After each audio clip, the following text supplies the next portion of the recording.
trigger? Where is it? You never give it to an ordinary citizen. Where is it? Where's the trigger? Where is it? Where is it? What? Were you saying something? Look, I don't speak Spanish. You know, times are changing. Ladies can do stuff now. Nerdrotic.com.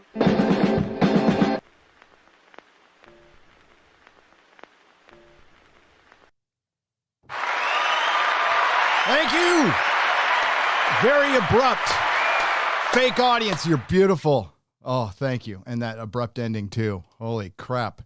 You guys are very good at clapping. Hi, everyone. Welcome back to the Nerdrotic Nooner. Feels like it's been forever since I did a solo live stream. And maybe because it has. But, whoa, we've got a lot of stuff to talk about. I need to catch up on some stuff, including all the Disney Star Wars kerfuffle that went down this weekend where, I mean, there's no better way to say it. Disney screwed up a good lay. Totally expected. Didn't think it would happen this fast, but it was systematically done over, I think at this point, 57 days since the triumphant return of Luke Skywalker in the end of The Mandalorian, the CGI Luke. That made a lot of people happy, which is great, which is absolutely great. Did nothing for me, but it's great. I acknowledged it.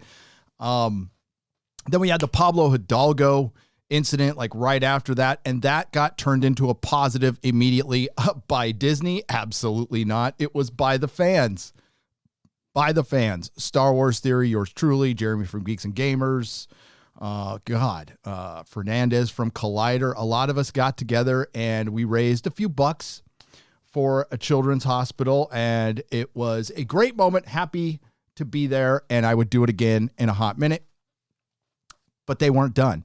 Then we had Justina Ireland come out and pull a Kelly Sue DeConnick. Oh my God. Saying, if you don't like my politics, don't buy my book. Now, she said it kind of worse in a way. She said, my politics are always in my story, so we might as well just, cut this one off and just don't buy my books because I'm always going to be political. Well, then you're not a very good writer if you're always going to have to inject your own personal politics into Star Wars. Go write for, I mean, really, Star Trek might be made for that stuff if you're a talented writer, but not Star Wars. But they want it to be that way because these things are platforms now. They are no longer entertainment. They are there to influence you and your children. So also didn't sleep well last night. I stayed up till like 4:30 in the morning because I'm old. My brain turned on and I ended up, listening to half an audio book, spent way too much time on Twitter. Robert Meyer Burnett put up a pretty good tweet about The Expanse last night, which I totally agree with. The show has gone south in 3 episodes, and it kills me to say that. It absolutely kills me to say that, but I'm going to say it now. Intersectional feminism is in play with the freaking Expanse. God damn, we can't have anything good. We can't. And it's frustrating as hell. And I'll talk about that because they didn't need to do it. They just didn't need to, but they went there. They did. And you got to call it when it happens. And they took one of the best parts of the book and they spread it all over 3 episodes, and it's dragging like hell. And they've reduced Holden and Alex to guest stars. And I know a lot of you don't watch the show. And before this, best show on TV. So I can forgive it if it turns things around. But we only have 1 episode left in this season, and it just stopped. The season just stopped halfway through. And we decided to take our main star, who's a producer of the show, and reduce him to 2-minute scenes because of the current state of Hollywood. There's no other way to say it. Current state of entertainment. That's just the way it is. Batwoman. Batwoman. It's fun making the videos, and it's actually funny watching the show. I chuckle quite a bit. Javicia Leslie is a very attractive woman. She obviously has more chops than Ruby Rose. I'm not saying she's a great thespian, playing a semi-lesbian in Batwoman, but she's better than Ruby Rose because she can do things like smile and frown and show fear. You know, it's something called emoting. But it's still, and apparently the ratings went down a little bit since my video. So they readjusted it, and it's like the lowest rated show, 621,000, which is still about 300,000 more people than watch Doctor Who here in America, thanks to the first female doctor played by Jodie Whittaker, who we will lovingly call Dr. Karen, who is on her way out the door. Although that has not been confirmed, we do have some Doctor Who to talk about. Also, I really want to get into the fandom thing because I had a very interesting, I usually don't discuss my phone conversations with people, but I had a good one with Jeremy the other night. Can't talk about everything we talked about, but we did discuss how people are still waking up to what's going on in Hollywood, which I think is going to inspire a video, but we'll discuss this. And it's the emasculation of Hollywood. It's the removal of masculinity at all. Now, all masculinity is considered toxic masculinity now. That's the problem. And the big problem is that is a big part of a lot of our franchises. It doesn't have to take it over. I prefer an egalitarian Star Trek, an egalitarian Doctor Who, an egalitarian Star Wars would be nice. But that's not what we're getting. That's not what we're getting. We're getting an overcorrection, and well, it's an overcorrection and it's a power grab. And I've discussed it before, but people are still waking up to this stuff. Because they fed into all the garbage that's still out there right now. As a matter of fact, it's reignited. Remember what I said last summer. I said 2016 is back. It is back. So all of the ground we gained, basically saying, hey, there isn't a bunch of us saying we want libertarian or right-wing politics in our stuff. We just want to all enjoy it. That's all. And we don't want to be beaten over the head, preached at, especially when our franchises that we have made worth billions of dollars have been taken over by ideologues. And there's, again, still people waking up to that, but we have regressed. So if we have any hopes of things turning around, Disney Star Wars had a moment. I didn't think they would jump on it, but they had it. It was there. It was clear. I would say 75% of the fandom was pretty happy with the return of Luke Skywalker. Ecstatic. I would say a large portion were back. They wouldn't admit it, but they're like, okay, I'm dialed in. I'm going to watch every episode of The Mandalorian and everything Disney D Plus puts out. Star Wars. At that moment, you bought in, and it's okay. You're a fan. It's all right. We all, listen, I'm a fallible human being. I make mistakes. I'm wrong all the time. Just ask my wife. But they couldn't have paid for that kind of data, and they just chose to ignore it. And instead, they used that wave of success, and it was planned before that. My internet son, Ryan, has brought this up correctly, that they delayed the Let's Get High Republic because they knew that ending scene would be successful. I don't think they knew it would be that successful, but they decided to ride that wave with the Let's Get High Republic and remind everyone that Disney Star Wars is still Disney Star Wars and will forever be Disney Star Wars. And I don't care what they do. They could erase everything and start it over, and which is probably what they're going to do, and resurrect Gary Kurtz and Carrie Fisher, and it still wouldn't help because it's Disney. It's Disney. It's data-driven, market-driven analysis. That's how they write their shows. That's how they're producing them on Disney Plus. And while I have been mostly positive about WandaVision, it's extremely light entertainment, like a bag of chips. And I mean like one of the little small bag of chips. That's what it is. And I think that's what Disney Plus is going to be, like little half-hour episodes of stuff, practically commercials, which I think in a way is kind of a ripoff. I think, HBO established what the prestige series should be, with The Sopranos and with Game of Thrones. And then, it wasn't HBO, but throw The Shield in there, and Breaking Bad. And these are shows that set up Battlestar Galactica, set up what the prestige series should be. And while some stuff works half hour perfectly like Cobra Kai, Ash versus Evil Dead, complete light entertainment stuff. Star Wars needs to be an hour. Marvel stuff needs to be an hour. And they're still stretching it out. So we're going to talk about all of that stuff and how that's going to bring in the MCU as well. But let's see who's here first. Let's see who's here. Oh, man. It feels good to be live streaming, even though I'm dead tired. So I'm tired, but I'm caffeinated. I just downed a giant cup of coffee. So we should be good. But I might be interrupted in the middle of this. I'm waiting for a FedEx order that I need to get because it's for bagging, boarding, and chatting this Tuesday. Because I'm gonna be going over my Savage Sword of Conan collection, which I'm very excited about. God, I love that live stream. So let's see. We've got Mark Lerzeth, the Wrench. Way to go. Eric K. Null Force. Roger Rosedower. Joseph Font. Welcome. Chief Wahoo. Uh-oh. Chief Wahoo is here. Aren't you canceled, Chief Wahoo? Geek Tropology. I was shopping the other day and I saw this family. I was at Nordstrom Rack. I was with my wife. Don't give me any shit. But it was during the lockdown and I was in there shopping. It was nice. Everything was 50% off. I buy clothes like once every 10 years and it's usually just normal shit. But I saw a whole family walk in with Washington Redskins, the logo on their shirts, like the entire family. I was like, oh yeah, I like that family. Lord Thoth, what's up, man? Python 085, Sab, Chris Persia, the Canadian Wrench, SJ, Ed B26354. You're going to have to tell me what that means, man.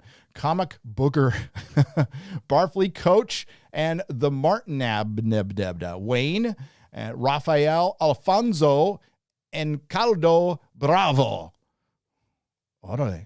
And John Galto, welcome to the Nerdrotic Nooner. I know everybody's live streaming now, but if I get my video done tonight, I'm going to do another one tomorrow because I feel like I'm just behind on Nooners. I'm supposed to do 2 a week, and hopefully we can get back to that in February at a regular time.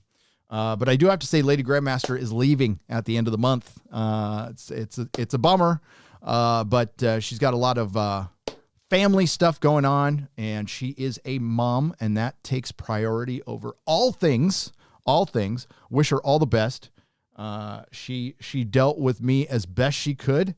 It's not easy to run this channel, and I'll probably be looking for a little help, but I'm probably not going to be looking for another producer for a while until I get moved, and I can build a actual studio in either Texas or wherever I move. Speaking of California, so I woke up this morning and the stock market is trending. And I know we're not supposed to talk about these things on YouTube, but let's just talk about timing. Can we talk about timing? It is amazing timing that California is off the lockdown. San Francisco's opening up. And I will just, right now, San Francisco's COOF numbers are some of the worst they've ever been, which has never been bad. And they are much worse now than they were when they were closed for the entirety of last year, decimating well over 60 to possibly 65% of their small business, including my wife's. Do you think we're going to forget something like that? Do you think we're just going to let big tech erase shit? Fuck no. But I'm not going to be dumb about it. So, yeah, it's really amazing how everything is like opening the stock market. And I read somewhere that AMC theaters is going to be saved and everything's going to be back to normal. I hope everybody gets back to their lives. I hope you all get your jobs and get out of this without financial calamity. I think it's way too late for a lot of people. I'm not too sure how anything can bounce back immediately unless it's funny money, which it probably is. But that's just the way it goes. Just remember this stuff. But I do want people to get back to their lives. But I did say a long time ago, if around January, everything just magically becomes better, or the coof all of a sudden, it's something we're just going to have to deal with, and we got to get back to work anyway, I'm going to be pissed. I'm going to be pissed. And, oh yeah, Mrs. Nerdrotic's pissed. And so are a lot of former business owners. So we'll see. We'll see how that turns out. I'm still getting the hell out of this state. I don't want any part of it. I don't want to give it money anymore. I didn't want to give San Francisco money anymore. I don't. This house I'm in right now is fucking awesome. This is the best house I've ever lived in. It's just a rental. Got a deal on it through my late father-in-law, who, by the way, whose birthday was on the same day as Az's. I didn't want to bring it up on Az's birthday. But, my late father-in-law, Captain John Wagner, who passed this November, would have had a birthday a few days ago. Very sad. But he helped us get this house, and it's great. And I would stay here. Right now, I could look out the window, and I can see snow-capped mountains. It's a beautiful day. I still want to get the fuck out of here. I'm done. Done. But let's talk about Star Wars and none of that shit. I'll let you guys know when I leave. We're going to be hitting the road here in a little bit. And I'll probably be doing some videos from the road, live streams from the road, and who knows who I might visit. But I'm sure a lot of you have felt very cooped up. I feel very cooped up, and I need to go somewhere because I like to travel, and I haven't done it in a year. All right, so I want to start out with Disney. With Disney, because I know everybody and his mother has talked about it already. I really haven't. I've done it on other live streams, but I haven't done it here. Had a video made, and I didn't finish it because I really, I'm going to mispronounce her name, Christina Ariella, whatever, and her clearly racist comments that weren't just a couple of tweets. It was a lot. Is free speech. Is free expression, which she is allowed to do, and I would fight for her right to say those awful things. Absolutely would. I just have this question, because she's going to be the way she is. Nothing's going to change that. And apparently you can't criticize certain people now because they're held to different standards. Well, according to Twitter, not according to me. I'll criticize whoever the hell I like. And while she is awful for saying this stuff, my theory is because she's an actress, because she is an adult pretender, and the reason I call them adult pretenders is not for when they are actually working and the camera is on, it's for when the camera is off and they're on social media. They are pretending to be adults. Hashtag not all. There's some very fine, hardworking actors in Hollywood who this label does not apply to, so don't worry about it. But then there's the posers and the adult pretenders who say things, anything, to get a job. And my theory is, considering her family situation, which I don't even want to bring up, that shit's off limits, but I mean, it's for context. She's married to a white guy.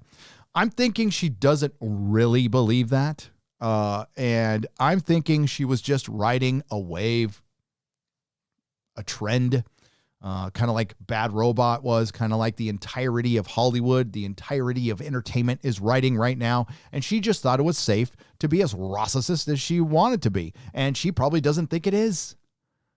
We're not dealing with menses here. We're dealing with adult pretenders. Now, apparently she was on a podcast for some role-playing game. I don't know how much of a Star Wars fan she is, but she's going to be hosting the Let's Get High Republic show. Probably going to make $50 $500 an episode. I don't care. This is Disney's. This is Disney. Disney made this decision. You can't tell me Disney didn't know she was tweeting this stuff. So this was a strategic hire. And it's almost like they want to sabotage stuff. And while I find it hard to believe that there's an open civil war in Lucasfilm, I can absolutely believe there's corporate backstabbery going on, because there always is in corporate situations, even in my little situation in Tesla and Technicolor, the two probably biggest corporations I've ever worked for. All kinds of shady, dirty shit going on just in the lunchroom. So yes, I can absolutely believe there's two different messages. They're competing, but there's their open warfare. Is like Ron Burgundy? Do they have pitchforks? Yeah, I killed a guy with a trident. I don't know. I don't know about that, but that was a strategic hire. They knew it was going to get that kind of criticism, and I think it might have been to deflect the criticism they were getting it off of their MLK post, which got a lot of heat because they shrunk Finn on a poster. Disney was actually racist. They shrunk a black man on a poster for a country because they thought that country wouldn't like it. I don't know if the country, which I am not a big fan of their government, even wanted that, probably, but I don't know. But they did it. And I hear corporate simps coming out going, they shrink characters all the time. Oh, okay. Okay. You shrink one of the three main characters who should have been a lot more than he was, by the way. Oh, and by the way, let's not even talk about the treatment he received within the films by Jar Jar Abrams, Rian Johnson, and again by Jar Jar Abrams. So it was strategic. I don't know what the hell's going on. It seems like it's chaos there, and it all goes down to what Jeremy has said from day one. An organization reflects the personality of its leader. And Kathleen Kennedy, who's probably going to stay, said for a long time she's got Bob Iger's balls in her top desk drawer. She is anointed by Spielberg, which is more powerful than being anointed by George Lucas, by the way, in that town. And I don't think she's going anywhere. Then we have the Jon Favreau situation, who he is an outsider who came in from the MCU. We all know that it was obvious in the first 2 minutes of The Mandalorian that they were going to go all MCU with this thing.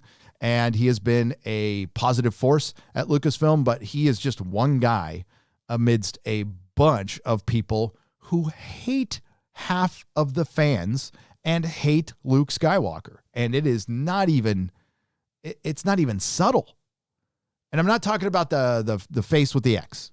If you guys have heard the picture that's going around, it's been around for a while. The Luke Skywalker face with the X through it.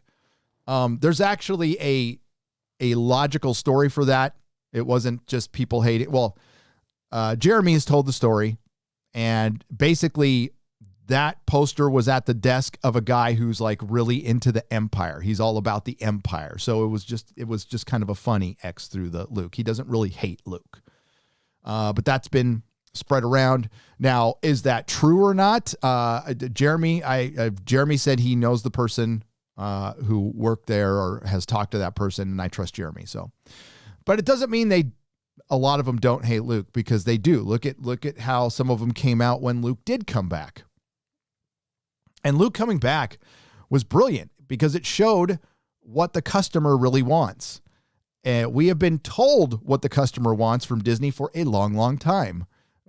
And they have been trying to create the truth instead of serving the customer. They're trying to make, look what they're doing to Captain Marvel over and over again, Miss Marvel, Rey, and blah, blah, blah, blah. When people just want Luke. Luke is Star Wars. And that's all you needed to do. And man, they probably had to twist some arms to get Luke coming back at the end of The Mandalorian. And I bet you it was only due to the success of the first season. And as Jon Favreau gets more juice, as they say in the pen, getting more influence, he might be able to turn things around. But here's what I'm guessing is going to happen. And I could be completely wrong about this. To turn things around, it's going to take years.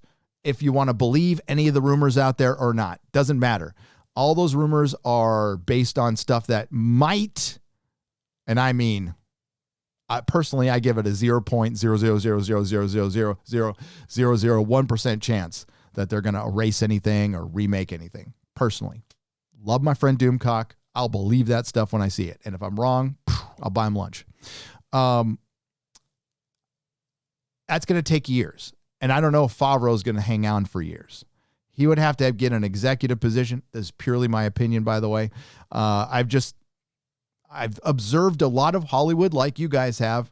How many creative situations have lasted with collaborators have lasted more than 2 or 3 years? Pretty much 1%. 1%. So Filoni, Favreau might get along great, but then there's that story group. And I don't know what kind of influence they have. I don't. Maybe it's none. Now, I have heard that Favreau has free reign. Free reign. And that's good. Can't say much more than that. Probably said too much. But I have heard he has free reign. And that's the only little bit of inside knowledge I have. I have zero inside knowledge. I don't have any Star Wars insiders and don't need any. Don't need any. Thanks. I'll just talk about stuff after it happened. I'm much happier doing that.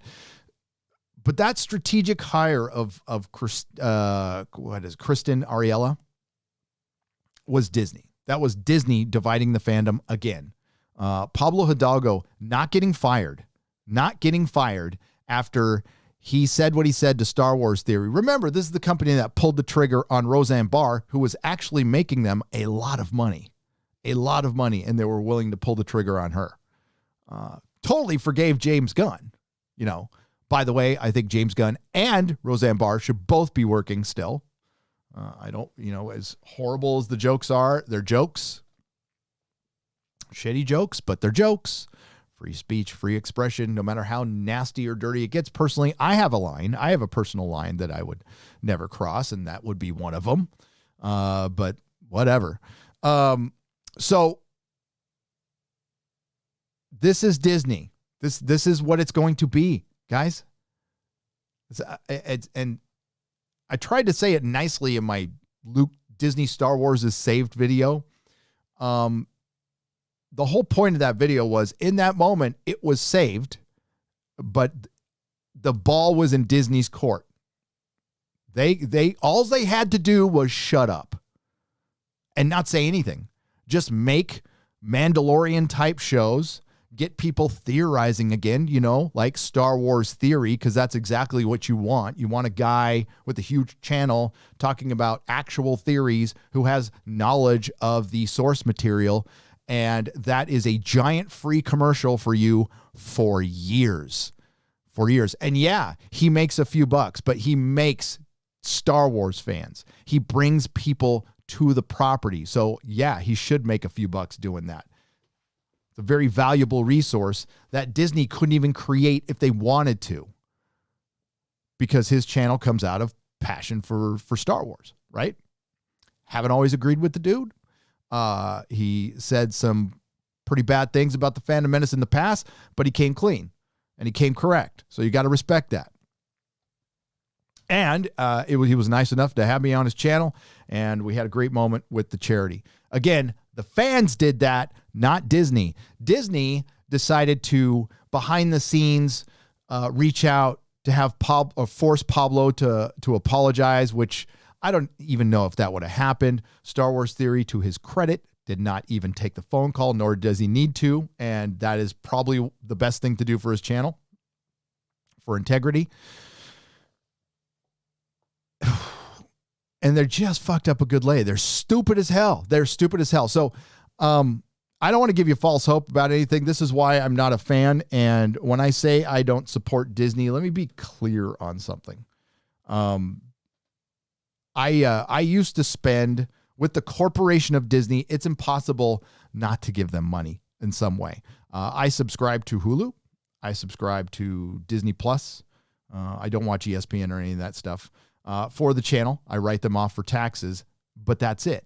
I used to give this company thousands of dollars, mostly through comics, mostly through comic books. I have given up a lifelong passion because I can't stand the people who work at Marvel and DC Comics anymore. Both Az and I did it. I mean, a habit I've had since I was regularly buying comics, probably since I was 7, back in the 70s, 1977 to a couple of years ago, I was regularly buying comics every week. And I gave it up because I couldn't stand the people working there anymore. So that's where I try to hurt them. We're the kind of fans they can't afford to lose. The ones who actually fill our rooms full of their shit and give a crap about it. And we're the ones they've been attacking. And it goes way beyond those 50-somethings with disposable income, because who needs them? Who needs them? So I don't know if Disney can, all they had to do was go a year without attacking a fan. Don't even engage. I'm not saying change your ways. I don't give a shit what your politics are. You can root for your guy or your gal all you want. Just don't attack a fan. And yes, some fans can be complete assholes. I experience it daily. So do other people. I don't know if they're fans of my show. Well, obviously they're not fans of my show or Jeremy or anything, but we deal with it all the time. And it's anonymous accounts. It's nothing. It's a fart in the wind. It's meaningless. It's not worth engaging. It's not worth your time. And it's the ingratitude. I think that's what makes a lot of you angry, because it makes me angry when I see ingratitude. You work for fucking Lucasfilm. People would die for that job. There was a time, I mean, God, imagine waking up in the morning going, I get to make Star Wars for a living. I get paid for this shit. Oh my God, I'd be pitching myself and fucking thanking the maker. And I mean, not now, but back in the day, it's true. I did turn down a job there, but it's because the pay was just shit. It was just shit. Couldn't do it. $15 an hour? You kidding me? Maybe if I was 16. Not when I was like 40. So it was back in 2012. Audio archivist. Not the highest end job. It would have been on the ranch. But no, I said no. So it's the ingratitude of everything. Somebody is weeping over your work. I mean, that you should be high-fiving. That's exactly what you want to do. That is like, that's like the Hail Mary pass. That's like getting the blowjob from the prom queen. I mean, that is the ultimate. You fucking made your biggest fan emotional at the return of Luke Skywalker. You achieved success. That was a major win. And Pablo Hidalgo decided to what is wrong with this dude? What is going on in his soul? What is going on in his personal life? I don't care. I don't want to know. Probably not good. Happy people don't do that. I heard Star Wars Theory say he's an intelligent guy. No, he's not. He's a fucking idiot. Only fucking idiots trash. If I gave a comic book to my, at the comic book store to the customer, James Santillana. James Santillana was my best customer. He spent the most money. If I gave him a comic book and he cried and I started clowning him for it, I'd be a dick. I'd be a dick. And I'd be a dumbass dick. So Pablo Hidalgo's not smart. I doubt he makes, and I said before, I doubt he makes Star Wars fans. Christina Ariella isn't going to make Star Wars fans. She's driving them away actively just by being hired by Disney. And honestly, not her fault. They knew what they were getting. It's Disney's fault. She made it pretty clear what she was, and Disney decided to hire her anyway, which means Disney does indeed support racism. And there's no other way to put it. There's no spin on that or anything. There's no inclusivity in hiring somebody who hates an entire race of people. That is what we are trying to fight every day. And they introduced this shit into fandom. They're the ones who introduced this shit into fandom. What's the big thing that changed over the last few years? Fucking Disney. Corporatism. Now, Warner Brothers has owned DC for years, but they especially the comic side, they let them run pretty autonomously. And they used to work pretty damn well with the retail stores. And while they could never figure out what to do with their own superheroes or anything, they treated people pretty well. Disney was the X factor in this. Fandom has all, I mean, it's not like it's been rainbows and unicorns all the time and we just frolic around being happy. We debate shit, we argue over shit, but that's fun. That stuff is fun. But the real divisions started coming in when Disney came in. And the players were there, but those players used to be kept in more check. When Disney took over Marvel, giant corporation, less supervision, people weren't kept in check, and it just became okay to attack fans. Just became totally okay. So Lucasfilm is well on their way. They aren't as bad yet to being SJW Marvel. SJW Marvel is the worst thing I've ever seen when it comes to customer service to their fandom. And you are in a new era. I don't give a shit if you're a contractor or what. If you work with a company and you mention on social media that I work for Disney, I work for Warner Brothers, you work for them now. With them, for them, you've got their uniform on. So if you're mocking fans and you're also using your association with that company to get attention, because if that association wasn't there, you wouldn't get it on your own. You're representing that company. You are in customer service. Welcome to it. It's a new era. You better learn how to talk to people on social media. If you can't, you're not going to make it. You're just flat out not going to make it. You know, if Gina Carano wasn't in The Mandalorian and spreading her positivity everywhere, the Fandom Menace would be all over it like stink on shit because of what Pablo said at the end of last year, which I haven't let go.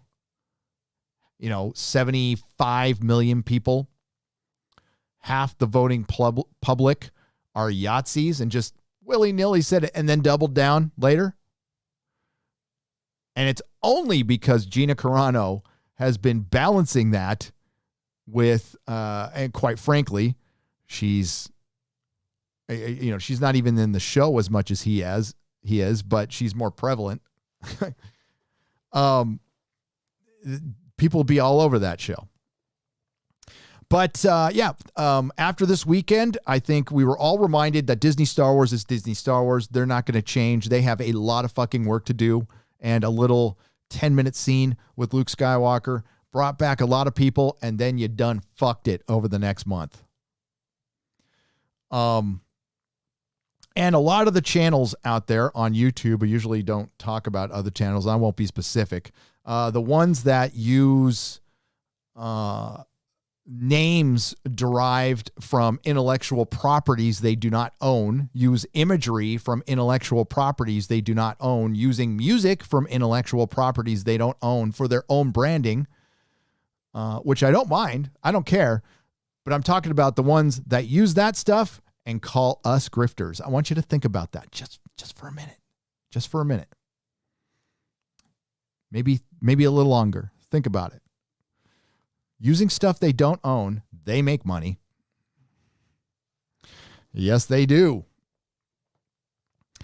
And they're calling out channels with original logos who talk about more than just one property. Now, I know there's Star Wars Theory. I'm not including that in this. There's Echo Base. Those guys are awesome. They're not included in this. I'm talking about the ones that actively, continually call out the grifters.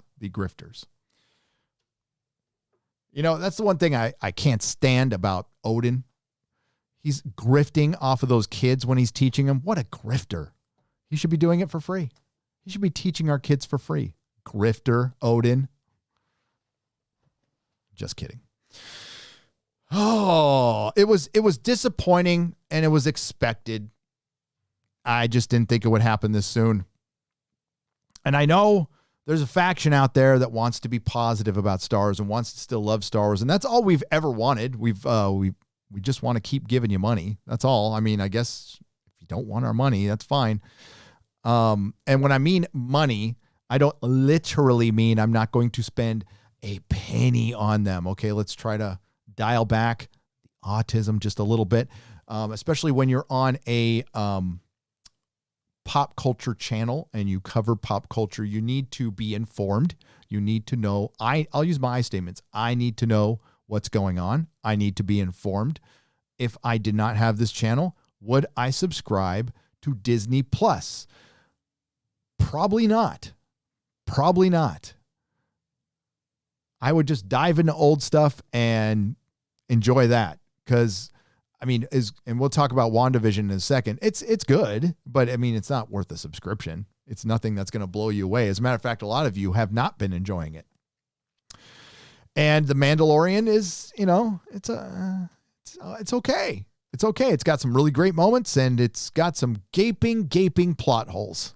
Giant, massive, gaping plot holes and leaps in logic that in some instances, and don't get mad, are equal to something like Star Trek Discovery and Batwoman. But it's not beating the audience over the head. That's the one good thing about it. And that is fine. We do need that. So that's a step in the right direction. And it's the dilemma that you just deal with as an individual, really, is are you willing to give them another chance? With the Luke Skywalker return, I asked it in the video, are you willing to give Disney another chance? I think a lot of people are. I think a lot of people still are, even after the events of this weekend, which I'm not, I read the High Republic comic, by the way. Here's my quick review. It sucks. It is The Force Awakens, the comic book. It's got the same fucking tropes as that piece of crap had. And it's got the same tropes as Star Trek Discovery. It's got these amazing Padawan who defeats her master on the second fucking page and then is immediately made a Jedi after her master screws up the trial, but she pivots and amazingly figures out the dilemma with these giant red locusts that come through. Because there's a big beacon. There's a big hope beacon. That I guess broadcasts hope. And that's all I got out of the comic is the beacon is there. I guess there was some cataclysm or something. And this beacon, and you got to think about this. During a cataclysm, wherever it is, do you want to send out a beacon going, we have resources, we'll save you? I don't think that's a good idea. That's just me. But apparently it's just a beacon of hope, which is, that's SJW writing. We're going to talk about hope and these really, saccharine is the term, saccharine ideals and stories, hope, love, inclusivity. It's bad. It's very bad. And I'm not going to read the rest of it. I'm not going to read the whole, and most people aren't. It's very confusing. Doctor Who just did this too, the Time Lord Victorious.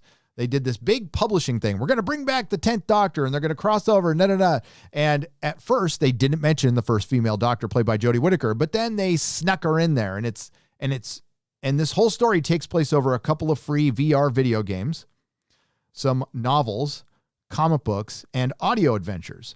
And good luck figuring out the checklist. I'm into this shit. I used to follow crossovers in comic books. I used to order this shit, and I couldn't follow the checklist. I just went, fuck this. I don't care about it. Same thing here. It's going to be it's cross-publishing over multiple publishers. It's going to be in children's books, comic books, regular books. I don't know how they think these things can work out. Not that many people are going to follow this entire story, especially when the first story is shite. But what it does tell you is what direction they're taking. This is canon. I keep pointing over here because that's where the comic is. This is canon. They put a clear list that the Let's Get High Republic has taken over the EU. And God, that's going to make EU people just sick to their stomach. Like, forget Dark Empire. Let's replace it with this. That makes me sick to my stomach, and I don't even care anymore. Phoenix Tangent for $10. Hail, Gary. I don't know. I don't cover financial news, but watching the GameStop hedge fund and Reddit drama unfold in real time has been wildly entertaining. Better than anything Hollywood in 2 years. I don't know what's going on there. I know there's something going on. If somebody in the chat can just hit @Nerdrotic and can do it and explain it in 2 sentences. Hedge funds are shady. I don't know. All I know is the stock market did something. And I know California reopened. I know my wife's phone was blowing up. I know that, yeah. I guess I can go into a restaurant now.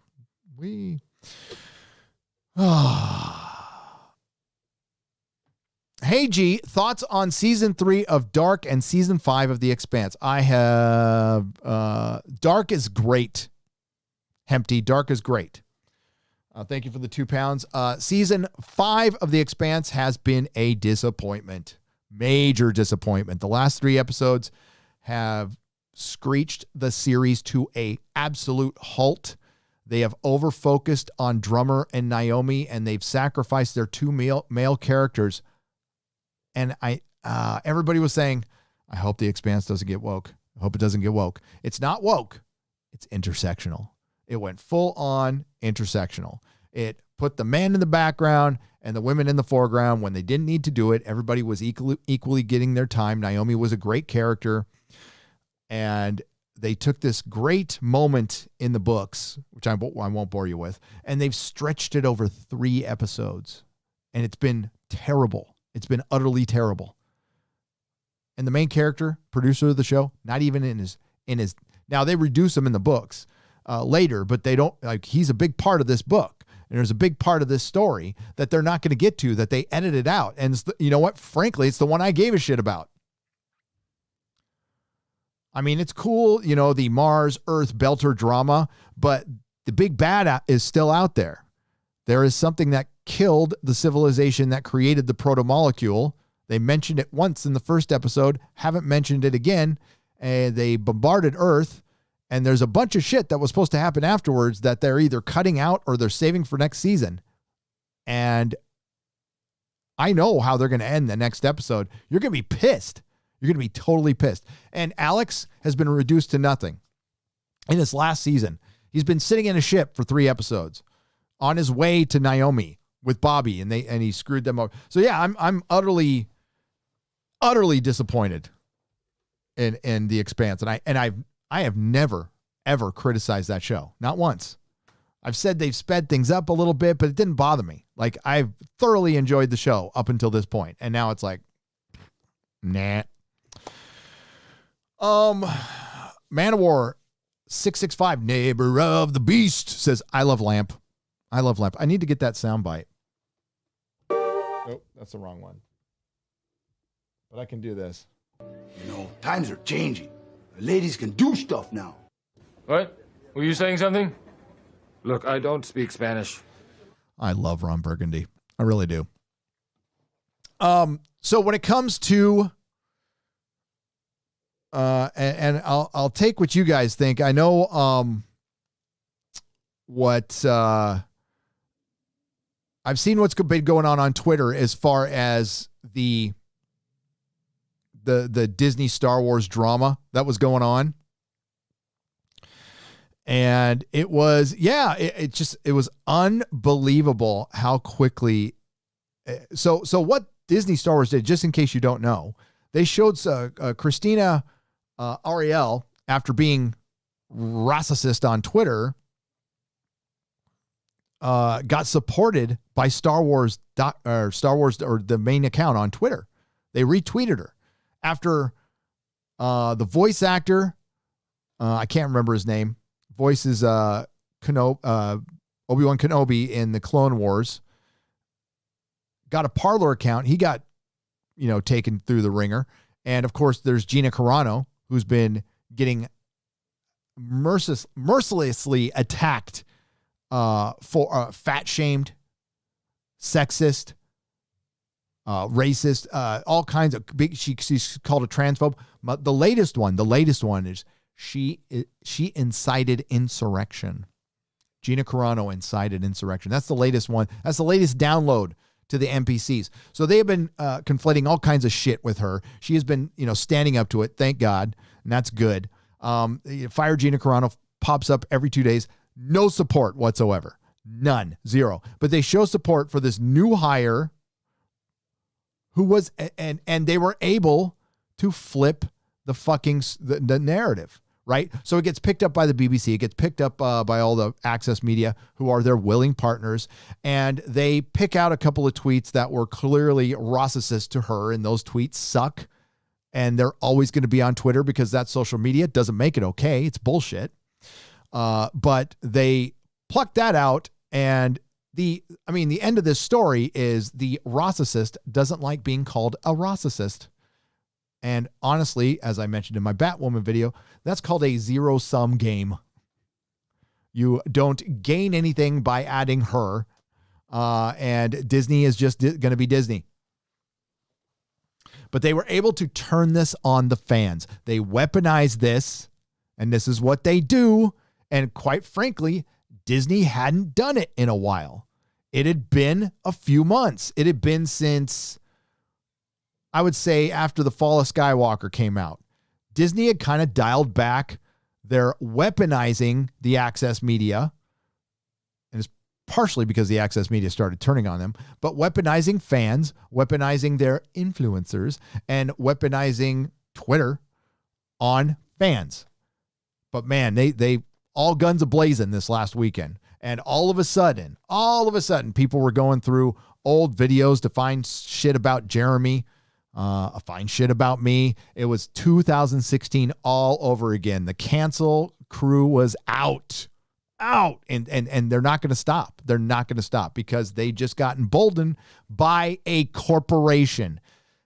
Disney has done this. So whatever criticism you want to bring to a hashtag that people use, the fandom menace, you can fuck right off. It's been Disney. It's always been Disney, and it will always be Disney. We just want to enjoy our shit, and we can't enjoy our shit when assholes own it. So I stop. But I won't stop commenting, especially when people are going after fans. And listen, Gina can hold her own. She's got Drunk 3PO out there and others. But Gina actually doesn't need Drunk at all.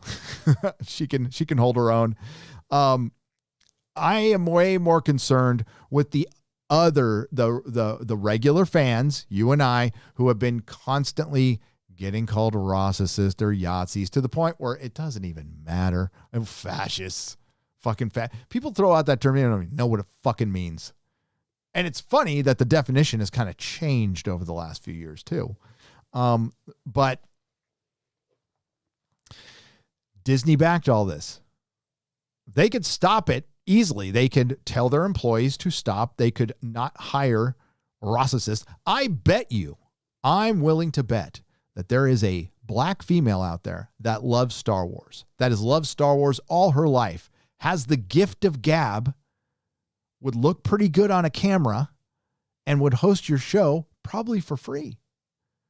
That isn't a racist. I'm guessing there's more than one. I'm guessing there's a lot. They could have hired anybody else, but they decided to hire her. Maybe they hired her because she had the most racist tweets. Maybe it was a competition. I don't know. Alls I know is if I had tweets like that, I wouldn't get hired by anybody. And neither would you. So when Disney makes this stuff okay, and it's the path to least resistance, it's out of fear. I mentioned it before, but your boy Zach did a great video on this about 4 days ago. And look for the thumbnail with the nerd being shoved into a locker. Just watch it after this live stream. And he called it perfectly. They're holding different races of people to different standards because of the bigotry of low expectations, out of fear, out of straight up fear. They're afraid. They are afraid to hold people to higher standards, which is racist as hell.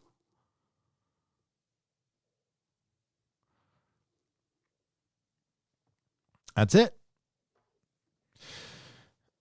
And they perpetuate this shit, and they keep perpetuating this shit, and they're making it worse. And, Most of us don't see the world as a group of hive minds. We're all individuals with names. That's why we don't need to use pronouns. And we just want to enjoy entertainment. And I will repeat again. I have not heard anyone who has ever used the hashtag #DefandAMenace. Menace. And I'm not gonna sit here and tell you I love everyone. I don't even know everyone who uses it. But I've never heard anyone say, you know what? I really need some hardcore conservative politics in my Star Wars. I need a conservative Star Wars. Never heard that. I need a libertarian Star Wars. By the way, Hollywood, entertainment, we know what your politics are. It's all the same as everyone else's.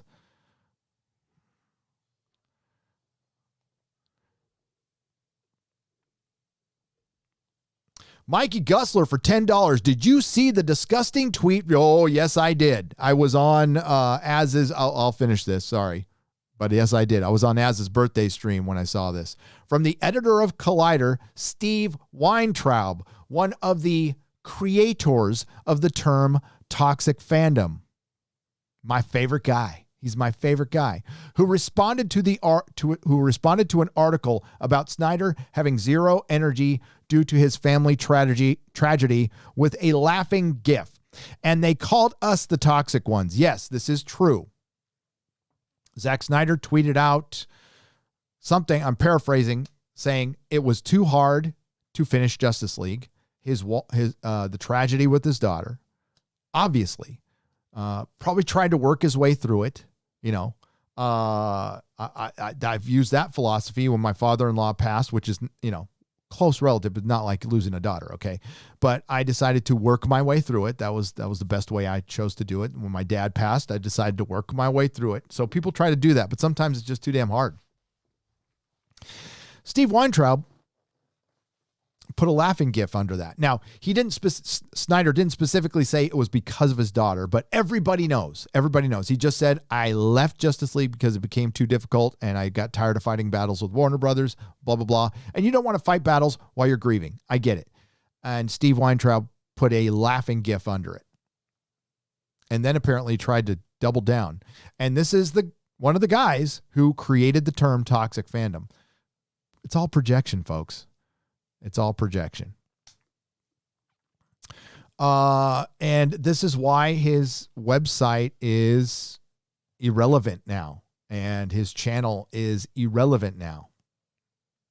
Or Fernandez's channel. Fernandez ended up buying a turd because it was filled with a bunch of turds. And I did spend a little time with Fernandez. Got nothing against the guy personally. But I have a lot of issues with the staff that was on Collider, including some of the a-holes who canceled RMB and Steve Weintraub. While I'll say some individual fans can be assholes, because they can. All of fandom is not assholes. Fandom is about passion. It's about love. Obsessive love. Oh, yeah, I can identify with that. And that's totally fine. And it used to be a mostly positive place. I can't say that now with some properties. It is like with The Expanse and stuff, but with Star Wars, obviously it isn't. And that isn't because of the fans. The fans, listen, it was tough during the prequels. I'm not going to say that was a great time. George was, people were pretty brutal on George. Probably too brutal in hindsight. Especially compared to seeing what we see now, because this is much, much worse. So it's given us a lot of perspective on criticism of George. Now, as far as the prequels are concerned, I criticized George. Sure, I did. And I still criticize him. I just think he didn't have the fire anymore to direct him. And I still feel that way. I was way more critical about Indiana Jones.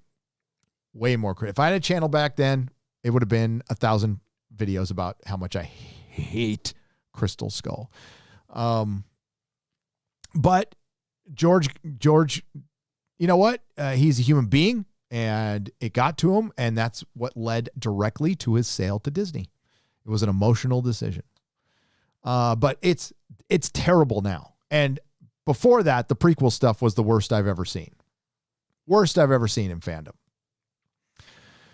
But it's been bad now. It's been bad now for years, and it's going to get worse because Disney keeps hiring people who don't like large. They hired somebody who says or thinks or at least is posing as somebody who hates half of their fandom. I don't even know how that's logical now. I bet Hollywood regrets not buying AMC now, Zontar, for 2 Canadian pesos. Yeah. The company partially owned by China's stock all came back. Wait, I have a sound effect for that. Wow. Winnie the Pooh partially owned company rallies at the stock market right after a president is announced in. What amazing timing. I am absolutely dumbfounded. I don't know why people would throw stock into movie theaters that people aren't going to. Okay, so you have to deal with Kufir and the one that's going to be much more long lasting. Now, I want the theaters to come back. I want them to come back. That is my desire. I hope they do. I'm not going to support AMC personally, and but I want the theaters to come back. But the broken habit part, that's the one that's going to be the hardest because you're not going to get everybody back. You never do. Everything is always in entropy, right? So the days of Captain Marvel, a giant piece of shit, a cheap ass copy of The Lion King, making billions of dollars, at least here in the States, are gone. They're gone. Now, could they earn it back? Sure. It's going to take 5 years minimum. Hollywood can't afford to wait 5 years. They have a lot of money into these streaming services, and they are a drain on their resources. Trust me. The 70s rock fan for 2 Canadian pesos. I love Desk. I love Desk too. Eric K for $5 says, I love Q. I don't know. Can I even say Q? I love Q, the character from Star Trek.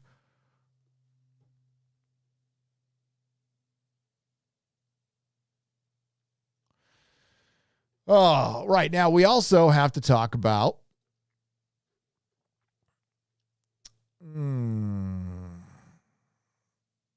Oh, yeah. They want to well, I guess I'm not done talking about Star Wars because I didn't get to John F. Trent, my good friend, John F. Trent. Now, I got friendly with John. I honestly don't. I think we were on a live stream together. I think it was through Midnight's Edge.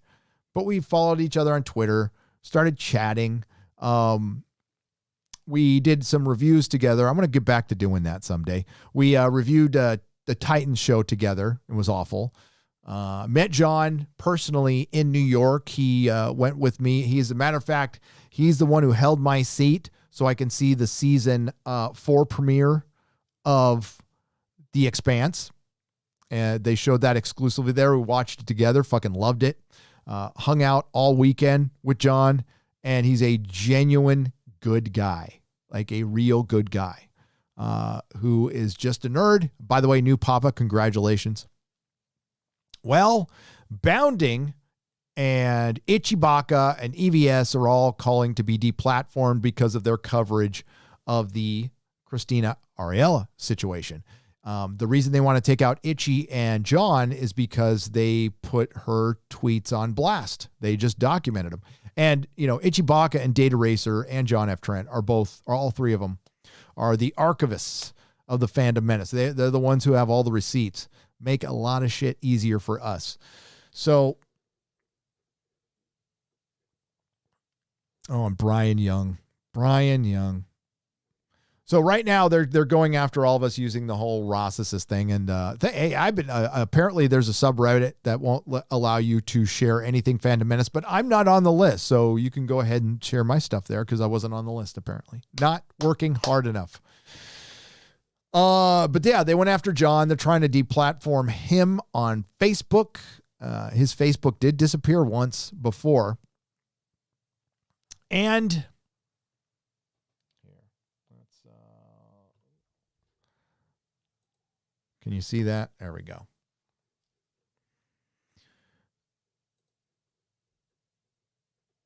And he was brought on a live stream and did some debating, held his own.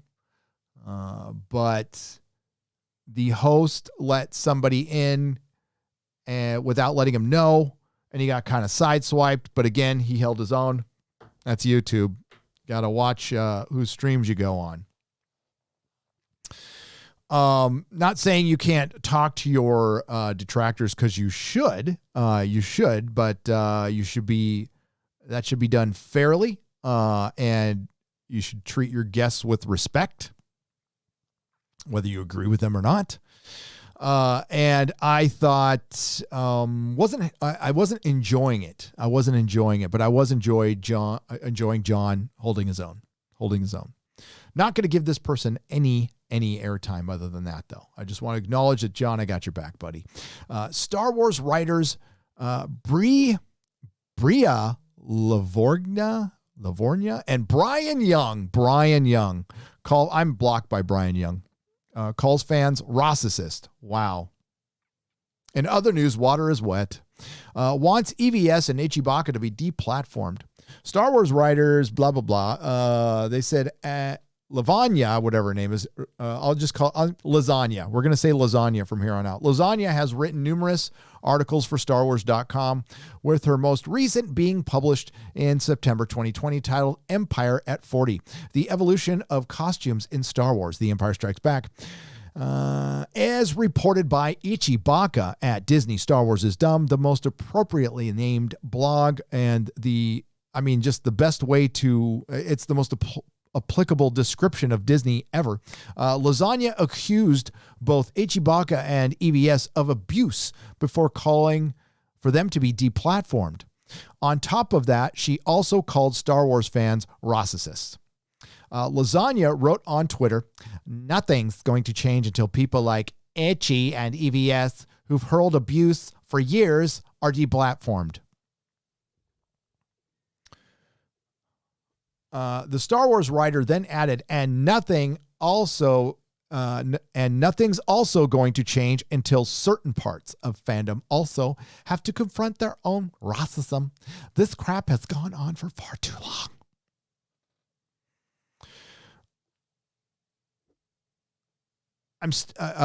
Now, of course, this is her subjective opinion as a Star Wars writer.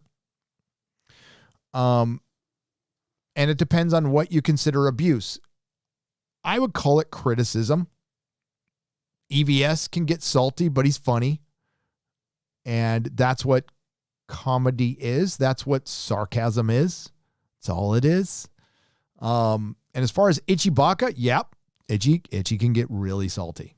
Very, very salty. You know what you're getting with Itchy. But he's never lied about it. But I would like to see examples of both of those two gentlemen being actually racist. I have yet to see it. I've read his blog for a long, long time. I've watched a lot of EVS videos. Haven't seen it yet. So maybe I missed the one, but I don't think so. I've watched a lot more than Lasagna has. That's for sure.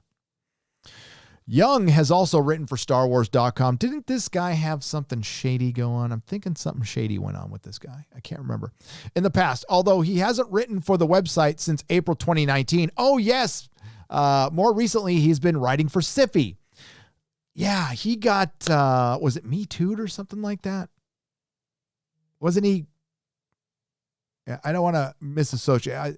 Something like Me Too'd, I think. Young responded to Lasagna's accusations against Ichibaka and EVS and her call to deplatform them by writing, "I think you're absolutely correct here. Here comes the white knight." EVS would react to the accusations on his YouTube channel, Comic Artist Pro Secrets, which, along with Bounding into Comics, was added to the ban list on the Saltier Than Crate subreddit. Van Sciver begins his video saying, "I have never seen such nitwits, nincompoops, ne'er-do-wells, and complete and total nerds as the ones who have taken over Star Wars, who are working for Lucasfilm right now and are running this franchise into the ground." And I will add this. They're not nerds. They're posers. Posers, clout chasers. I love that this term clout chaser is, I mean, yeah, it might be a little on the nose, but that's what the Christina Ariellas are in the lasagna here. Later in the video, Van Sciver stated, I have been canceled. I am a victim of cancel culture. I've already been canceled. I'm not working for anybody but you guys. I don't work for anybody but you guys. I work for myself. I make comic books. I sell them directly to you. You guys see them. You guys see Cyberfrog and Rainbow the Brute. Rainbow the Brute. Can't wait for that one. He continues, you can't hurt me anymore in any other way except to deplatform me. Deplatforming means taking away my means of speaking to you guys. I speak the truth to you guys. And that's what we do. We speak the truth. We give our opinions on situations. You can agree or disagree. Now, nothing I say is gospel. Nothing Ethan says is gospel. Nothing John says is gospel. We are just, Ethan's a professional. I'm just a fan, right? But Ethan, John started bounding into comics. Love it or hate it. It's getting pretty big. And, Ethan's worked professionally in the industry, in the comic book industry, which is one of the most duplicitous, backstabbing, catty industries on the planet. I would say it's equal to the music industry as just how freaking nasty it can be. The battle station. Hang on. This thing keeps jumping on me, John. I know I need to get ad blocker. They need to take it away so they can fully implement their corrupt and disgusting soy-based ideas and do it with impunity. Ethan, they're already doing that. He added these disgusting, rancid little soy lactating perverts want to take away my YouTube channel so they can make Star Wars even more lame. Again, already doing it. Ichibaka would also respond to call to deplatform him on Disney Star Wars is dumb. He wrote, people sometimes ask why. It is that censorship is such a common tool for the fringe left. Well, it's because SJWs are fully aware that their deeply moronic ideology is incapable of withstanding debate in an environment of free speech. Truth, facts. Yes, absolutely. Silencing their political opposition is the only intellectual option that is available to them. And I'm going to add this, Itchy, what you just said there is actual fascism. It's actual fascism. Go look at the definition. What does it say right at the end? Silencing opposition. Projection.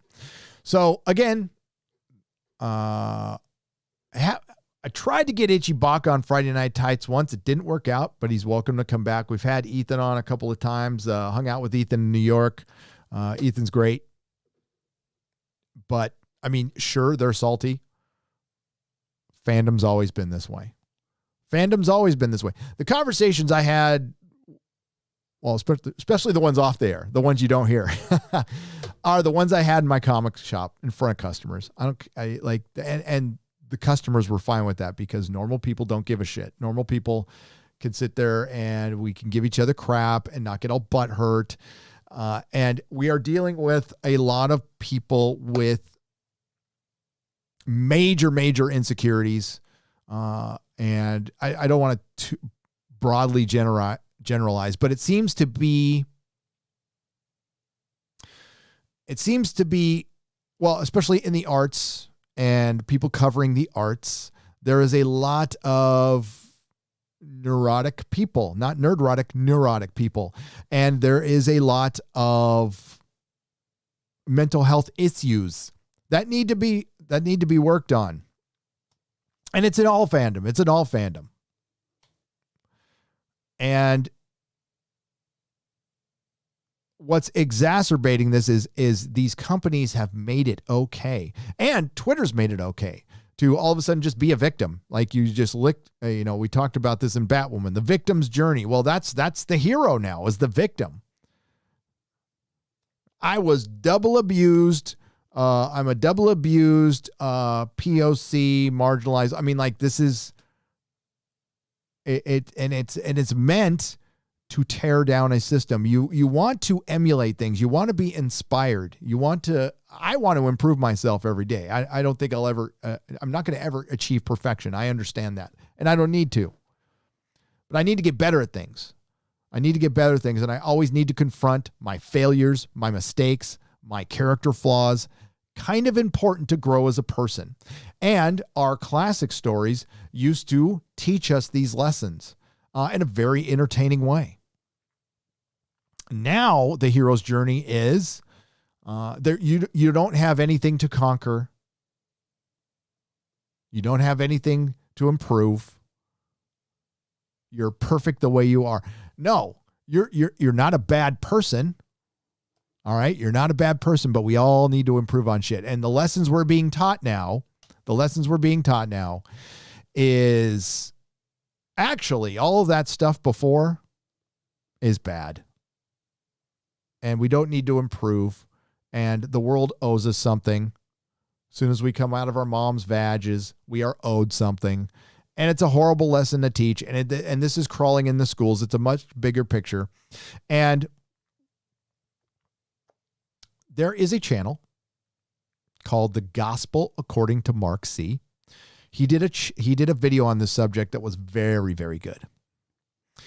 And he echoed what I have said, what many others have said. This is much bigger than Star Wars. It's always been bigger than Star Wars. Now, personally, I just want to enjoy entertainment, and I would love to cover a good show, and I'll talk about that in a second. But his video was about the introduction of not just racism, something much, much worse.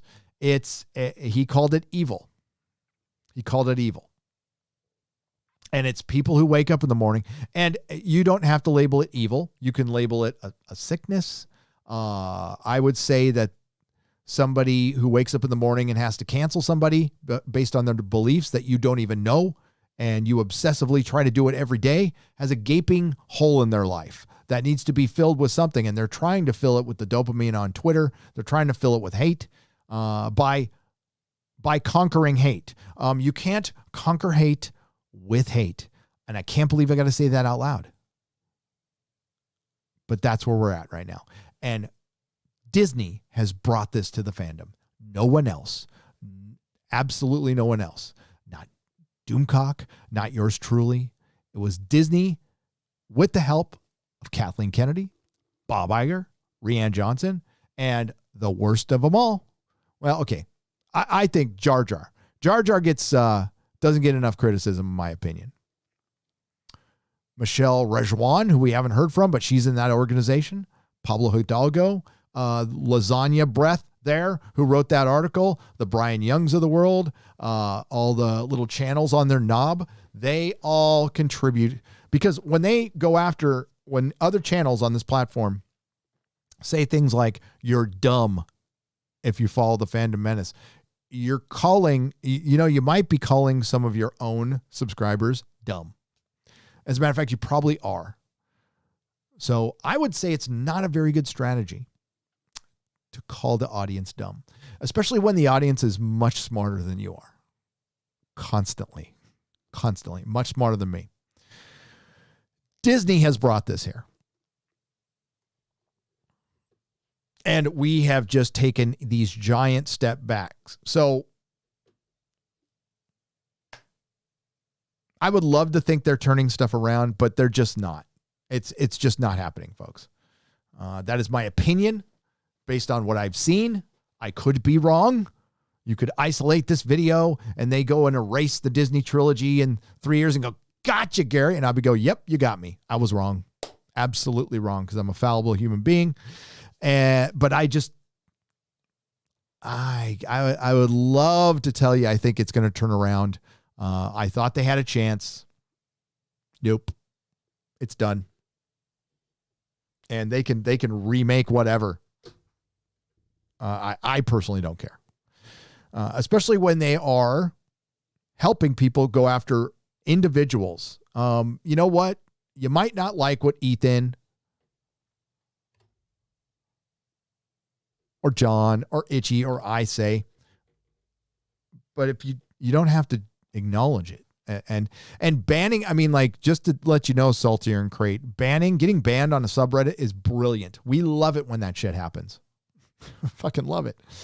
Because it brings all kinds of attention to the channel. And it's not going to stop anything. I don't go to subreddits anymore. The only one I ever really went to regularly, which was one of the best that ever existed, was the Free Folk for Game of Thrones, until they kind of bent the knee. But that place was a free for all. It was crazy. All right, going to answer a couple questions here.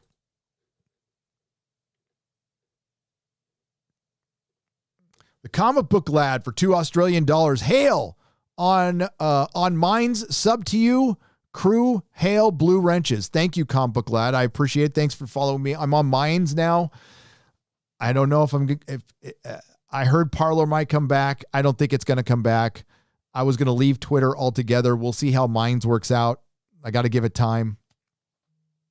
I freaking hate Twitter. I kind of hate Twitter, but I got to be there. And I know it helps. It helps Jack Dorsey.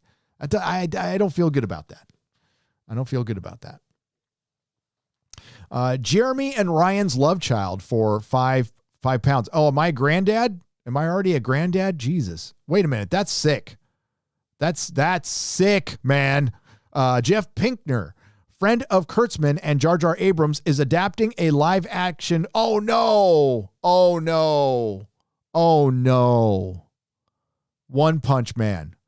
Why can't they leave things alone? Oh my God. Anime friends, manga and anime friends. You do not, a lot of you get excited. You know, remember when we used to be excited about hearing like, oh my God, there's going to be a Lord of the Rings TV show. You do not want America adapting your stuff. You really don't want anyone with any association to Bad Robot adapting your stuff. It will be One Punch Woman or One Punch Person, and you won't recognize it. And I don't know what happens. I don't know anything about the story. Is he super powerful or something like that? Is there some punching involved? I don't know. But yeah, the thing you like in it will be taken away because of masculinity. And I'm probably going to make a video on it. That subject I talked about earlier. And it would be different from any video I've ever done, because usually it's like attached to a property or something. But this is going to be about all of Hollywood, because there are still people who don't see what's going on. But I can use just a few shows, and movies. You can start with Ghostbusters 2016. You can go to Iron Fist Season 2. You can go to Terminator Dark Fate. Of course, The Last Jedi, Doctor Who, Star Trek, Westworld Season 2, The Boys Season 2. All fell victim to one thing.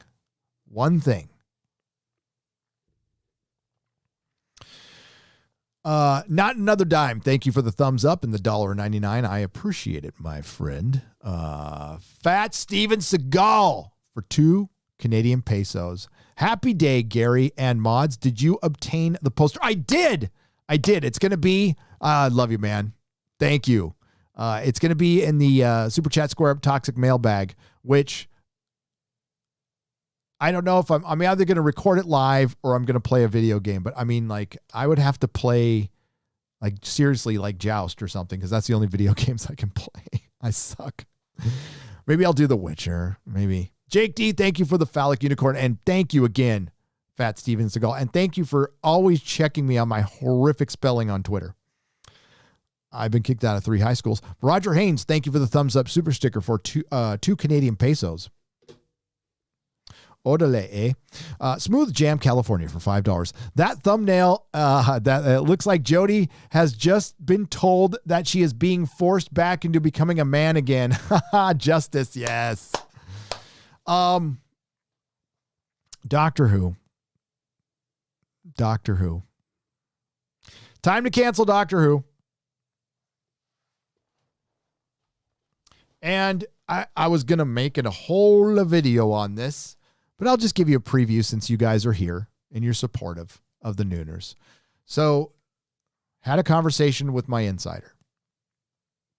I've got two big rumors, big rumors from my Doctor Who insider.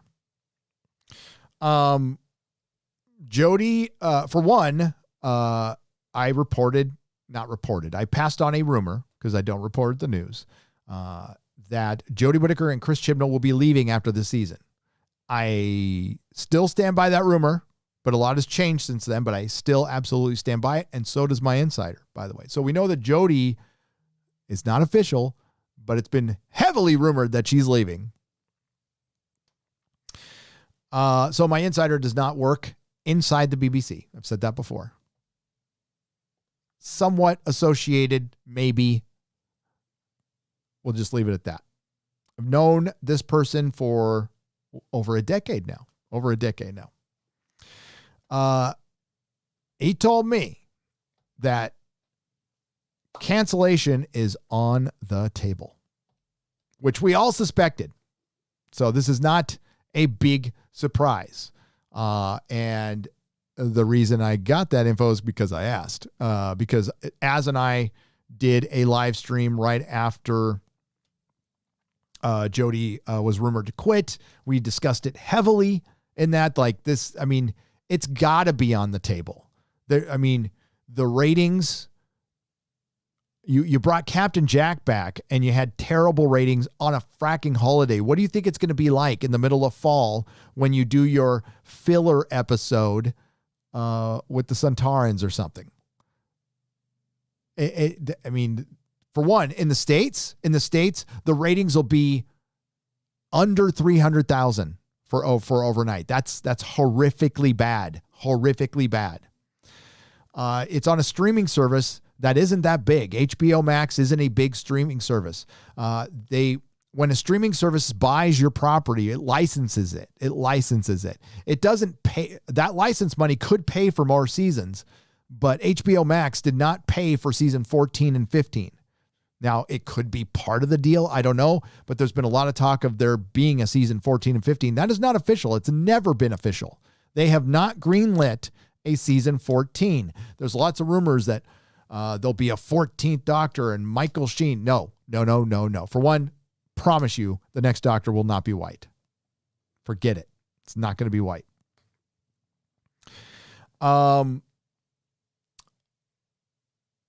But I heard it's being considered. Everything is in the toilet with this show.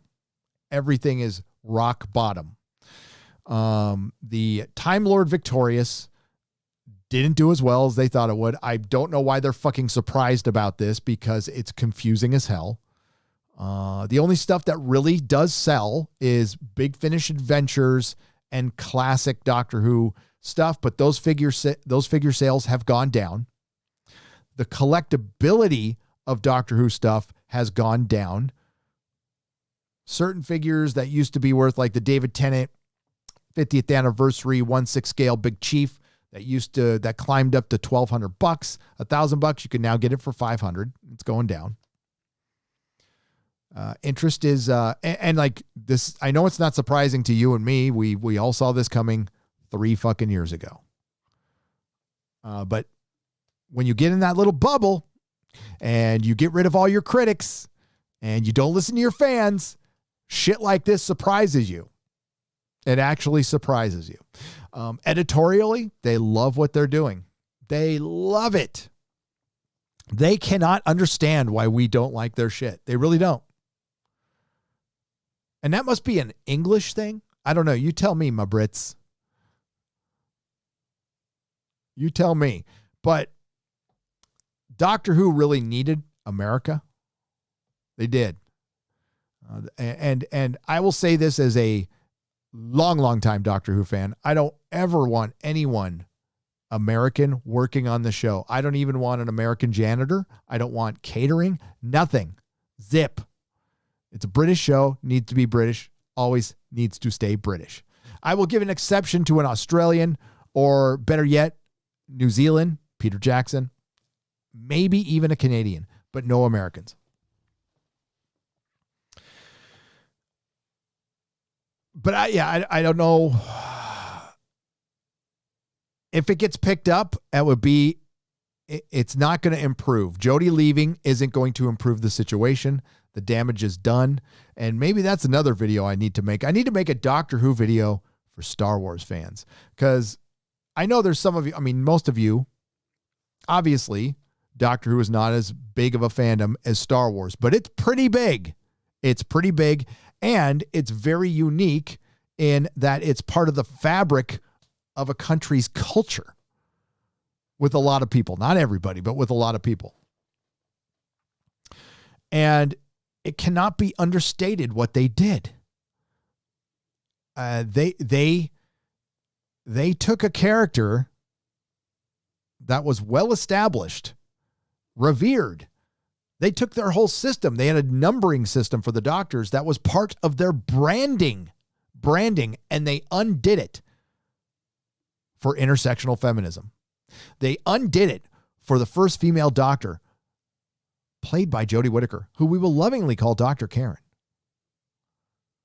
They undid it to make the Doctor a little black girl. And now there's infinite number of Doctors. Now every story that involves regeneration is meaningless because the Doctor wasn't, the Doctor could regenerate. There was a number, and this is for the people who don't watch the show. They were limited to how much they could regenerate. So there was still the mortality factor, and Doctor Who was all about death. That's the underlying theme of the entire fucking show. It's about death and confronting death. It's huge and starting out as a children's show. It's a very sophisticated show because the Brits a little more sophisticated than us in some ways, a lot of ways, a little more educated, a lot more educated. Okay, let's be real. And they'll take on, themes and storylines that normal U.S. television for kids wouldn't. And that's why it was fascinating to watch. And it was basically equal to Star Trek as far as tone and feel. When I was a kid, when I was very little, they both scared me a little, but I watched them anyway. And they completely undid the entire fucking foundation for a trend. For a fucking trend, for a mullet, basically. And now this trend is turned into a cultish ideology. I know which is dangerous as hell. And it's perpetuating that. And it used to be something that brought people together. But again, The Last Jedi is nothing compared to The Timeless Children. It is, I watched Drinker's video yesterday again. And it brought it all back. It is so infuriating what they fucking did to that show. And you can't fix it. You are not, there's a reason there's the fable of Humpty Dumpty. It is very applicable to Doctor Who. You cannot put it back together again, ever again. And the reason why it worked, by the way, is it wasn't a reboot. It was all the same canon. Now you're going to have to reboot it. Now you have to reboot it, which I'm not interested in seeing. I think it's time to cancel the show. We'll see. But with AMC's miraculous recovery, maybe the BBC will have one too with all the fucking shenanigans going on. I wouldn't be surprised. It's all funny money, by the way, folks, and that has to be paid for sometime. But fucking Doctor Who, man. Sassy Marie and Joe Bryant and Jaffo all give phallic unicorns for $1.49, $1.49, and 99 cents, respectively. Kuro Data for £4 gives a cup. Thank you. I know it's my holiday cup. The Invisible Man is here, ladies and gentlemen. I love the Invisible Man. Man, by the way, I'm really sorry what happened to you in the League of Extraordinary Gentlemen, Volume 2. That's not a good way to go. I'm glad you recovered. Ugh. If you don't know what I'm talking about, look it up. It's horrible. It's a horrible way to go. Gary, are you following what happened with GameStop and AMC stocks? Looks like it's being shut down. Scary. So was it a hedge fund? So was a hedge fund buying into these stocks and making them falsely inflate? Or somebody's calling me from Florida. I'm live. Is it Jeremy? Well, it doesn't say Jeremy. Somebody's calling me from Florida. Oh, hang on just a second, folks. I'm wondering if that is my FedEx.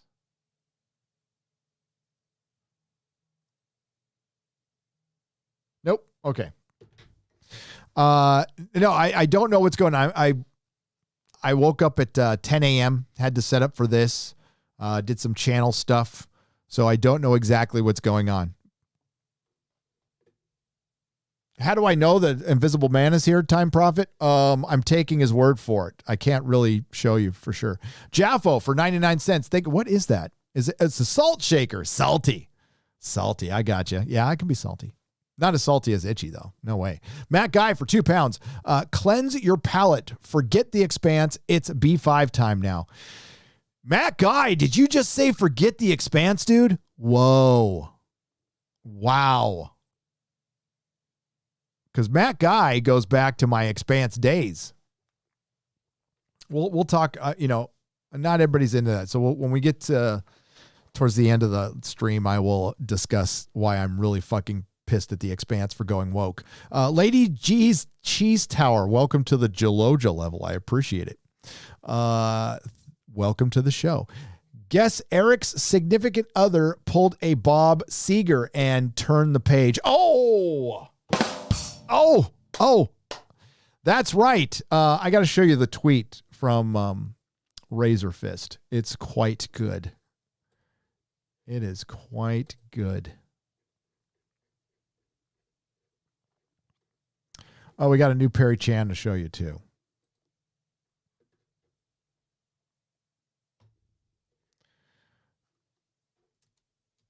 Can you guys see that? There you go. Elliot Page and Emma Portner say they are divorcing. If it's what she gets for joining the patriarchy. Hey, maybe there's something behind this, Razor Fist, because male incomes go up 30% post-divorce. If there's no kids involved. Now, yeah, Elliot's going to really hate being a dude in a divorce. Let me tell you that right now. We do not, I'm sorry. He's going to find out what it's like. Welcome to the patriarchy. That was great. That was great. Got to get Razor Fist back on Friday Night Tights. Hail Razor Fist. By the way, go support his book. He's got a noir book out, and you can just go to his Twitter page, and he's got a link up there. Shout out to Razor Fist. Haven't talked to him in a while. I'll ping him. See if he wants to come back. Mr. Q for $5. I can't believe they effed with The Expanse. I'm done.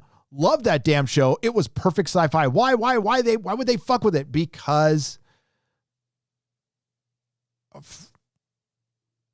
intersectional feminism has completely taken over Hollywood. It's all due to the Time's Up Me Too era. It's also based on marketing. Hollywood is losing large portions of their male audience to video games, to other things, and they're not watching as much TV. But I think there's a little bit of they're being driven away now too. I think that's a huge factor in that. So I think this, I heard this when at the comic retailing summits I went to, that we, comic book fans, were going over to gaming. Basically comic shops, our biggest enemy was gaming as a comic book retailer. not digital comics, not movies, gaming. It was taking all of our audience, and it did. And it won, clearly. Comics did nothing to work with gaming, and that's all you could have done. Yes, in this one case, you had to work with Sauron. But Sauron was very entertaining, and people liked it. But we lost. Hollywood's looking at the same data we were looking at, by the way. Oh, if I hadn't mentioned it, I used to sell comic books in a comic shop in San Francisco for 10 years. It's kind of a meme, but I haven't mentioned it in a long time. And I had access to data, real marketing data that said male fans are going to gaming, and they're leaving movies, they're leaving television, they're leaving action figures, all that stuff. And I think a lot of that data was wrong. They projected it wrong, completely wrong. And I think part of that is what's going on in Hollywood. And the other part, but I think it's like 10%. The other 90% is ideology. It's pure ideology. It is patriarchy is evil. We cannot depict men in a positive light unless they are being mentored by a woman. They are in second fiddle because we need to make up for 100 years of sexism in Hollywood. And no one denies there was sexism in Hollywood. It's still going on, by the way. It hasn't gone away. Are you kidding me?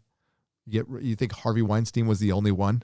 Are you fucking kidding me? You think the 5 guys they Me Too'd out of that town were the only ones? You're crazy. They're just more subtle about it now. It was a power grab. It was just a power grab. So they decided to put Drummer and Naomi and they gave them the priority over Holden and Alex. Now, Alex did get Me Too'd, and that's why he's leaving the show. But this is purely over ideology. And the show had been free of this. The show, any show that started before 2015, you can see the difference. Like Walking Dead. Ethan just did a video saying Walking Dead's gone woke.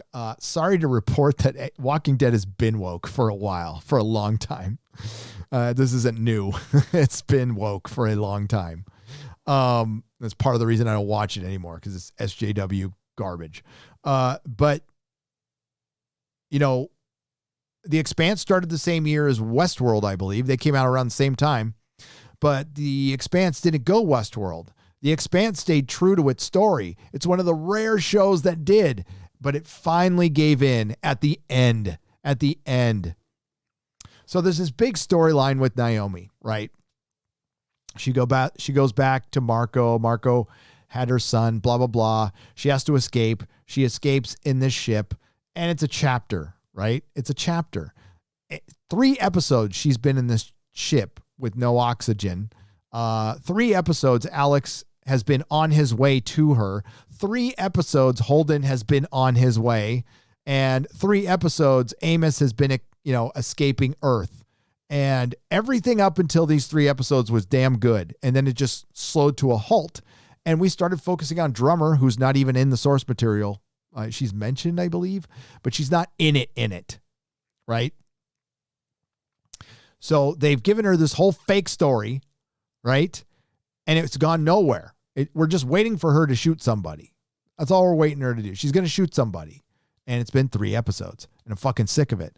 And after Mrs. Nerdrotic and I watched this episode, I was like, I can't believe they fucking did this. They've got 1 episode left, 1 season left, and we don't know who killed the proto-molecule. How are you going to answer that mystery? And they cut out a huge part of the best book. They cut out the best parts of the best book to give Drummer more screen time and Naomi more screen time. Why? Because they're popular female characters, but at the expense of popular male characters. That's intersectionalism. You gave up something that was equally as good, and you derailed your whole damn show. And it's boring. It's flat out boring. These are 2 characters I like a lot. I have obsessively read all the books. Don't love the later ones. As a matter of fact, they're kind of bad, except for the very last one that came out, rallied, but it's all Naomi. It's all Naomi. And it's clear they want to make Naomi the star. I hate to break this to you. Dominic Tipper is a fine actress. She's a really talented actress. She's not a star. She's not star material. She's a good guest star. Now, everybody loves Amos, and Amos got a lot of screen time, and Wes Chapman is great. And his scene in this last episode was fucking awesome, whether the escape with the ship. But that went on too long. He's talking to another character who we haven't even, I can't even remember their name. They're not, I think they're briefly mentioned in the book. That person got, and it's because they are trans. And that person got more screen time than Holden, the main character who's been forgotten, absolutely forgotten. And his storyline in the book is great. And they just cut it out so we can have more of Naomi running out of oxygen and running back and forth. And we have this big long scene of her scraping ice on her digital pad there and drinking it. I'm like, why? I get it. There's no oxygen in the ship, and all the shit she needs is in the area with no oxygen. And they keep going back and forth and having her putting things together and showing how tough she is and how she survived. And I got the point. 5 minutes in the first episode, you did this. I got the point. Now you ruined the best. That was Naomi's finest moment in all the books that you ruined. You absolutely ruined it by just fucking easy. Overkill. Total overkill. And it sucks. I hate criticizing The Expanse. Ty Frank and Dan Abrams, I don't know, whoever runs their Twitter, they're twits.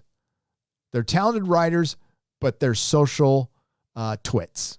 And I would not follow them on Twitter. I wouldn't recommend you follow them on Twitter. They attack fans. They say some nasty shit. But as far as the show runner, Naren Shankar, I have nothing but respect for that guy. Guy's the best fucking showrunner in Hollywood. And you know what? Nobody's perfect. I would put him on, if Naren Shankar ran Star Trek right now, holy shit, it would be so fucking good. But he's worked on Farscape. He's worked on Star Trek before. So we'll see if they rally the next episode, but it's pretty clear what direction they're going. And if they fuck up at the end, it'd be so disappointing. But it was perfect sci-fi, Mr. Q. It was. No, I got the Orville. Hopefully that doesn't go woke either. Fred W. Monzo for $2.99 with the thumbs up. Thank you. I mean, what do we got left? Cobra Kai.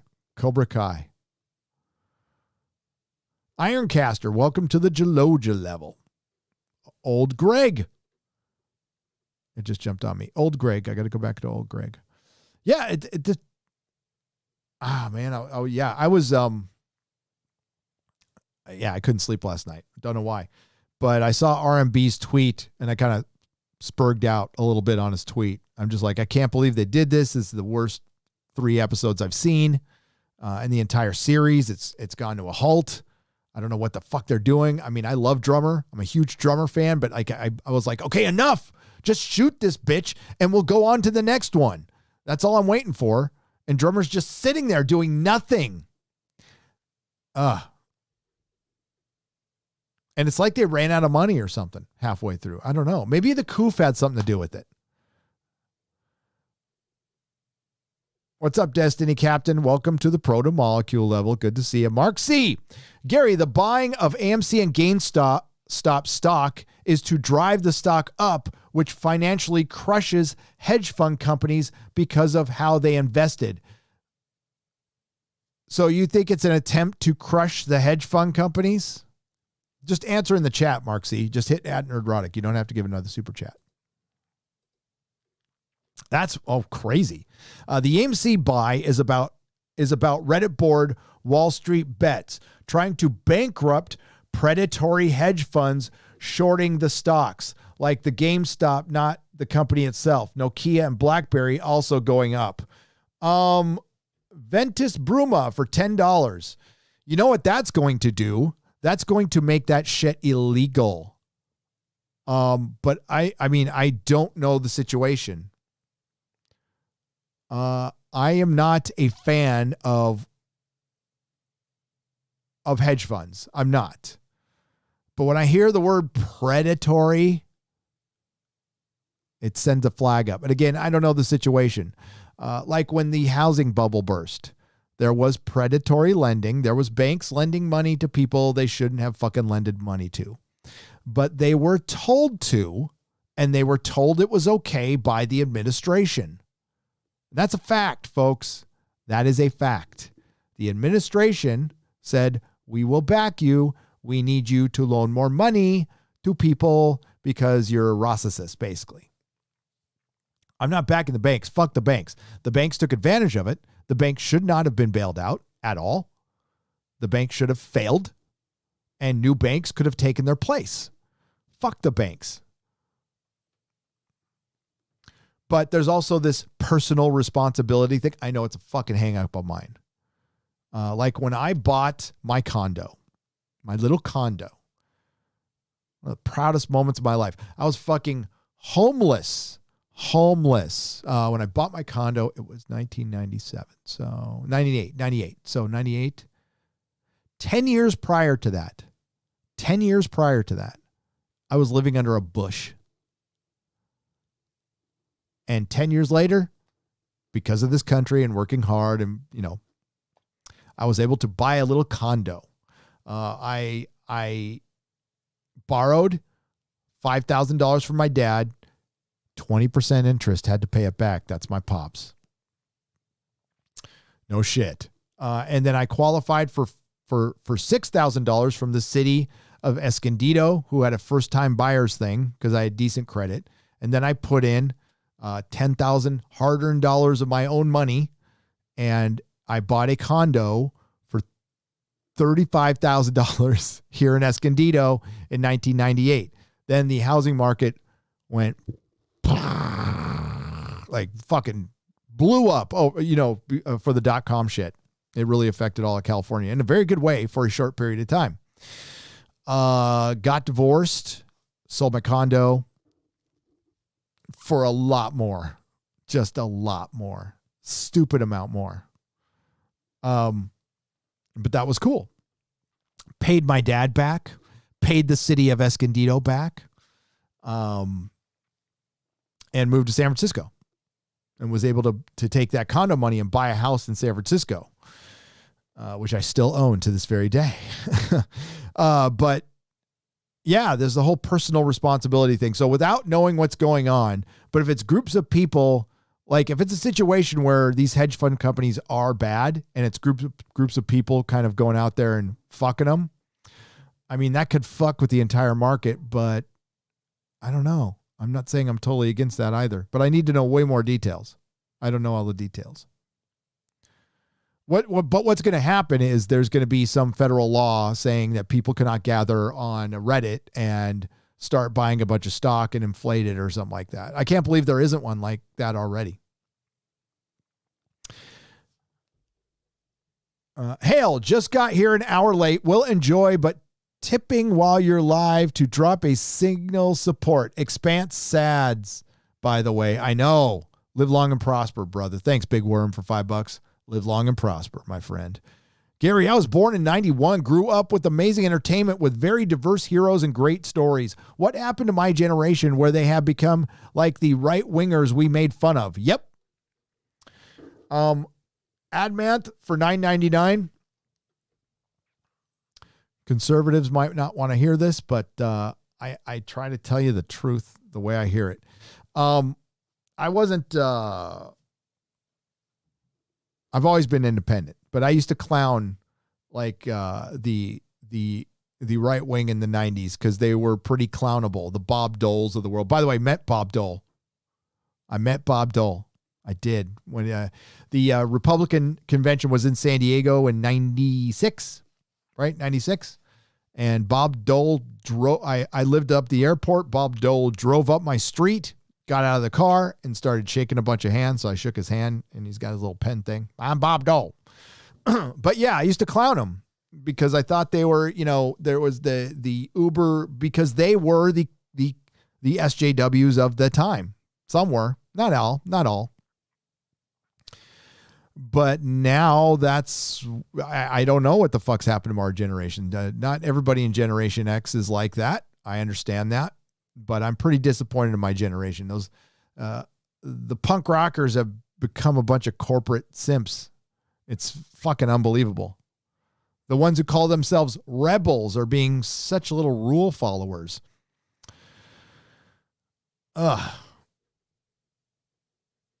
pay the full PPV price to see these SJWs attacking Gina step up and get locked into a cage with her for 5-minute rounds, says Jeremiah Gehrig. I would drop that would be beautiful. Like Gina Carano versus Steve Weintraub. I'd donate a lot of money to charity to see that. I would.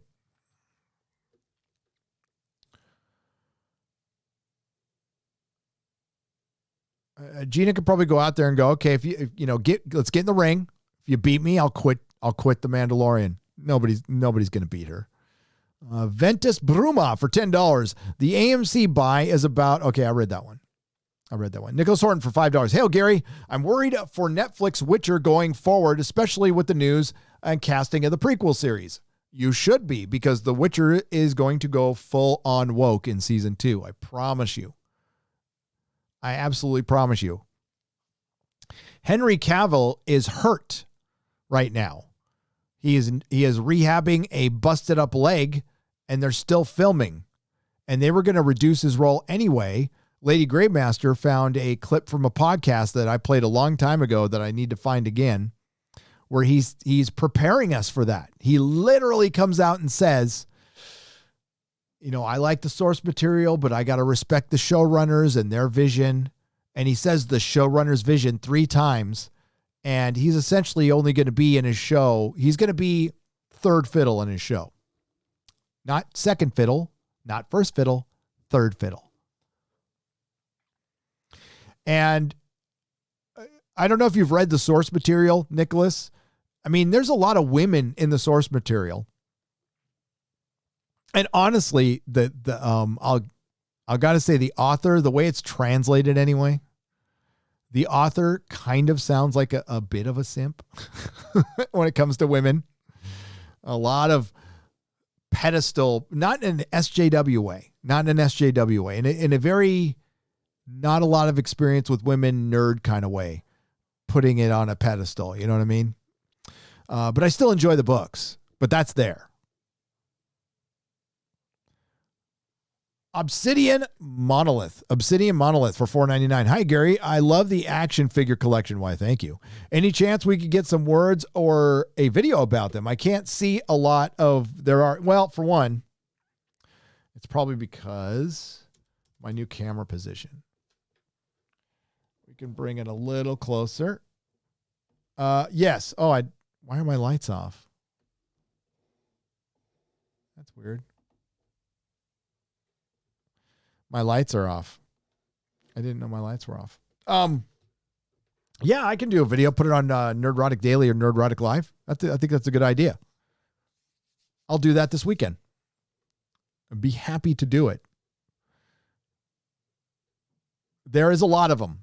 I'll even show you guys the storage and stuff. These are all action figures that were left over from the shop. I've added to it a bit too, but as far as the plastic action figures, which I don't collect anymore, those are all from the shop. Am I out of focus? Hang on. Okay, back in focus. Hey, we've had a big crowd today. Thank you. 2,000 likes. Thank you. Thank you all. I appreciate you. All right. Remember the crazy assholes were put in a state mental run hospitals instead of given social media access. I miss those days. Yes. People do need help, Mark. People do need help. No, I think social media really exposes a lot of what's in people's hearts, man. I think people put up a big front a lot of the time. And what you're seeing is their true selves. They feel very free with the anonymity, the anime avatar and the anonymity. And when somebody pops in, like somebody popped in on my Twitter, and I did the Batwoman review, and somebody goes, "Well, of course you don't like it. It's about a black woman." I mean, fucking hot take, brother. But I go to the Twitter account, right? And I'm going to respond, and then it says underemployed librarian. And I'm just like, at that point, I'm like sad. I just feel sad. I feel sad. That person's been following me for a long time. I don't know why, but I mean, obviously, yes, I hate Black Woman because it's got a black woman in it. No, it's got shitty writing. Shitty writing. But hot take with the whole racist thing. Never heard that before.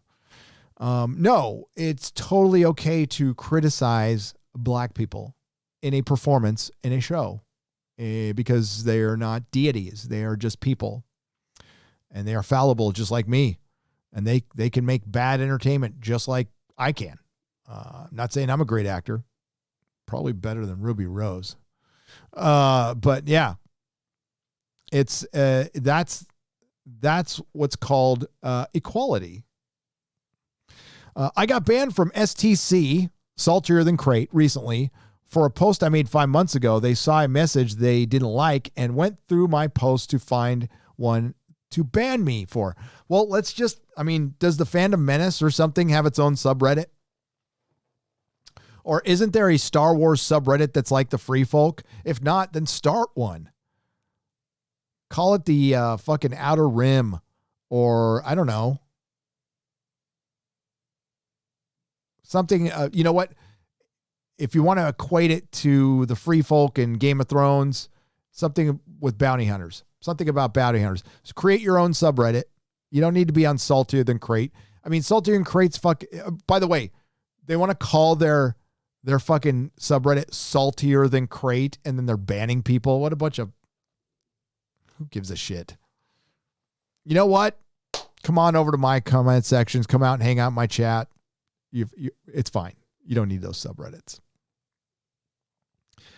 I miss the Free Folk. It was so great. Fucking memes were great.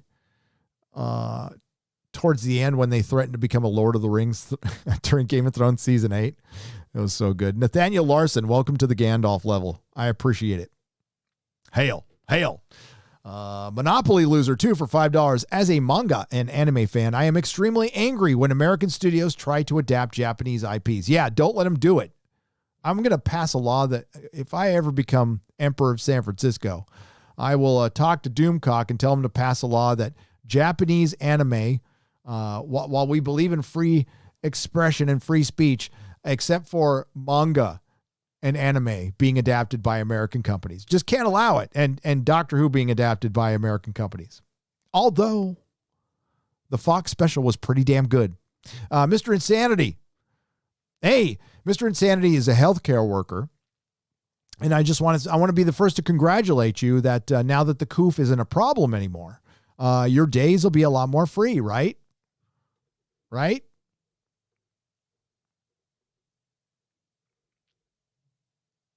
Mr. Frobot, welcome to the Geloja level. I appreciate it. Big Worm, Ventus Bruma. I missed somebody up here. Montreal Fanboy. Oh, look at that Expos. Oh, the good old Expos. 5 Canadian pesos. Gary Carter. Hail, man. Sorry to disagree, but Naomi is a bad character with limited acting range. The mildly satisfied, lazy look on, or the taking a painful dump frown. No, I like Naomi Nagata as a side character. That's what she is. She is not a character that should be in the entire show. She doesn't have I just said that. She doesn't have the gravitas to star in the show. I think she's a decent actor. I like Naomi Nagata. Or Dominique Tipper. But now, and we're finding out, like, she can't carry the show. So I'll agree with you there. Derek McManus for $2. Isn't SJW culturally appropriated from Iraqis? I don't know. Darius, you tell me. Probably. Peter Ford, welcome to the Geloja level. Hail, brother. If they fire Gina Carano, I'm done with Disney, says scruffy-looking Space Plumber 45 for 2 Canadian pesos. That would be the dumbest fucking thing ever. Now, there is a rumor. Hang on. That's my front door. Hang on.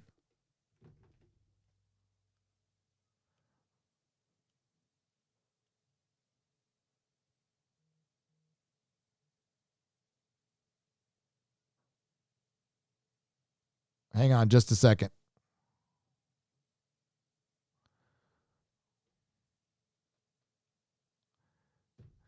I'm going to have to go. Hang on. Don't go anywhere.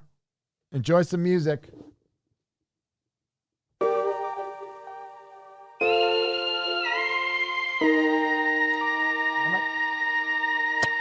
Nerdrotic.com.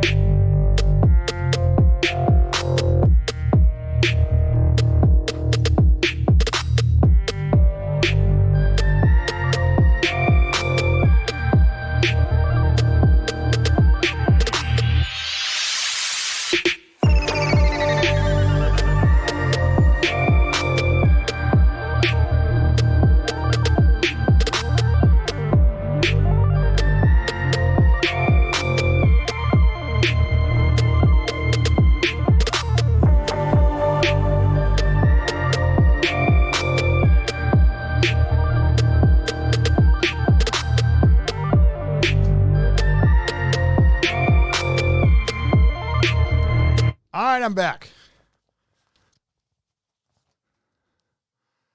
Oh, never mind. I'm just working here. I got to go answer the door too. Yeah, that's the way it goes. That's the way it goes. Sorry about that, folks. Lost 400 people over the fucking doorbell. God damn, that pisses me off. Okay. Where was I? Gina Carano getting fired. Peter Ford, thank you for joining the Geloja level.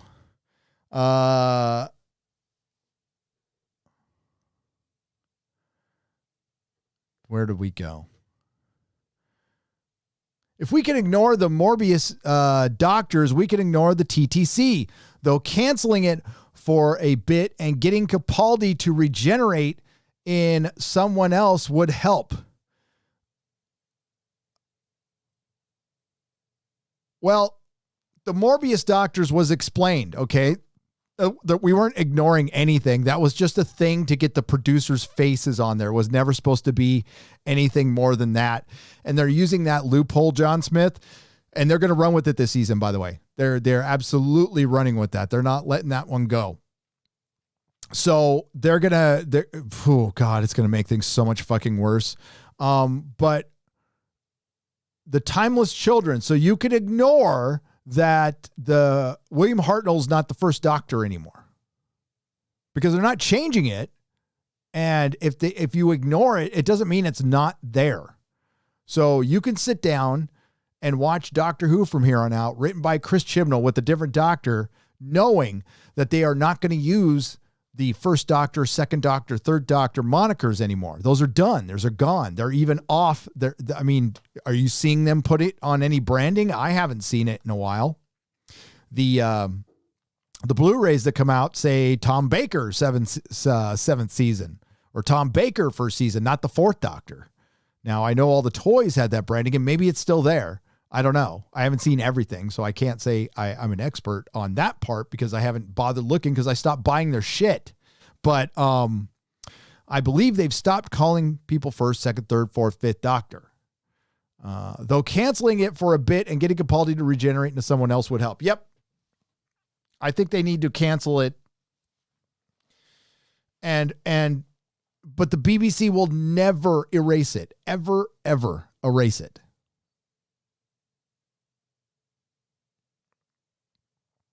And it's, and I don't mean they're going to, I don't think they will 2 years from now. I don't think they will 4 years from now. I don't think they will 10 years from now.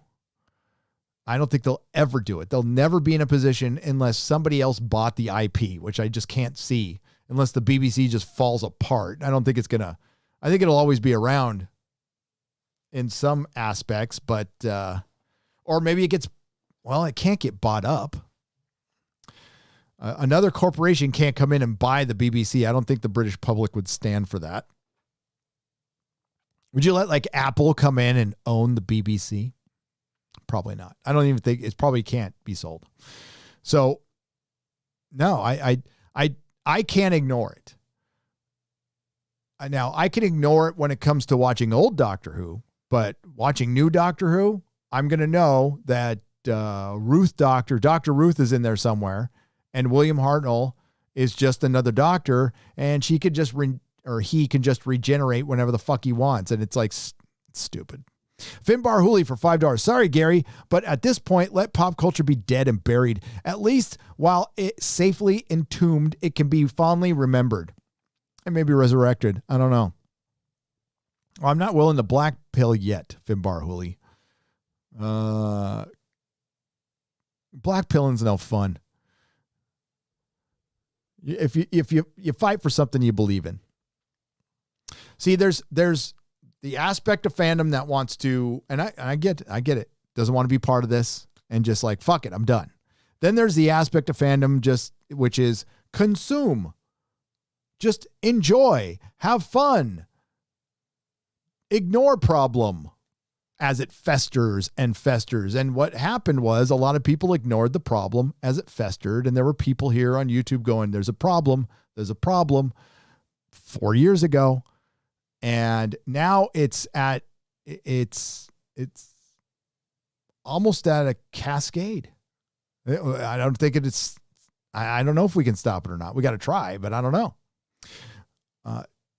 And Disney just proved themselves to be complete fools and idiots, and they're incapable of making good Star Wars. They're just incapable. They're too big of a company to create, to make what they want. What they want is George Lucas's Star Wars. They want fucking toy stores filled with Star Wars shit. And for some reason, Disney seems to favor Star Wars over Marvel. I don't know why, but they do. They must think there's a bigger potential in the long run. I don't think so. But Disney's going to have an awful hard time creating original characters for Star Wars because the ones they've already created suck. Dr. Aphra. Fucking Dr. Aphra. Which, by the way, looks an awful lot like my Cosmic Crater girl. Disney. Awful lot like my Cosmic Crater girl. I thought Doctor Who was about racism and sexuality, says Dark Dino Chris for $3.99. It is. You're right. It is. Gary, need to watch a great video on here by Chili Giancarne about the Beeb and its funding and generating income. It's a great little insight. And hail. Rich Suddy for £10. I will watch that. Is it Chili Giancarne?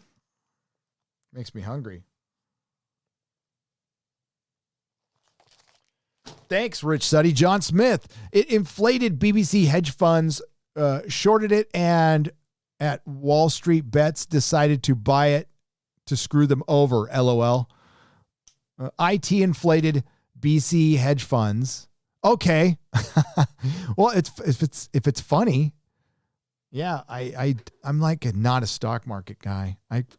My dad was such a stock market guy. No. I like tangibles. My investments are comic books and property. My Amazing Fantasy 15s, got a couple of them. 2 of the best investments I've ever made in my life. Hi, Gary. Are you going to watch the new show Resident Alien? Dana B for $5. I might. I'll probably, there's a few new shows I'm going to check out, but again, I'm just going to expect everything to be woke. And, if I'm pleasantly surprised, great. Awesome. Damn you. Thanks for the PTSD flashback on what happened to the Invisible Man. Oh, you're welcome, Joey Bryant from League of Extraordinary Gentlemen, Volume 2. But hey, at least Mr. Hyde slightly redeemed himself before smallpox went. Yep. That's such a good story. If you want to read a damn good comic, League of Extraordinary Gentlemen, Volume 1 and 2. Some of the best Alan Moore shit ever.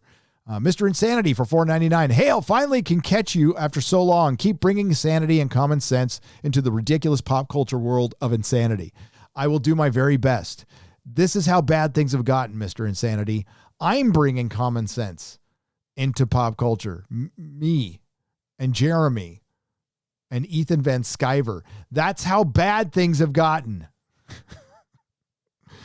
I dropped the MCU before Captain Marvel. I don't want a she-Thor, no problem with women, but I think females would want a male Wonder Man.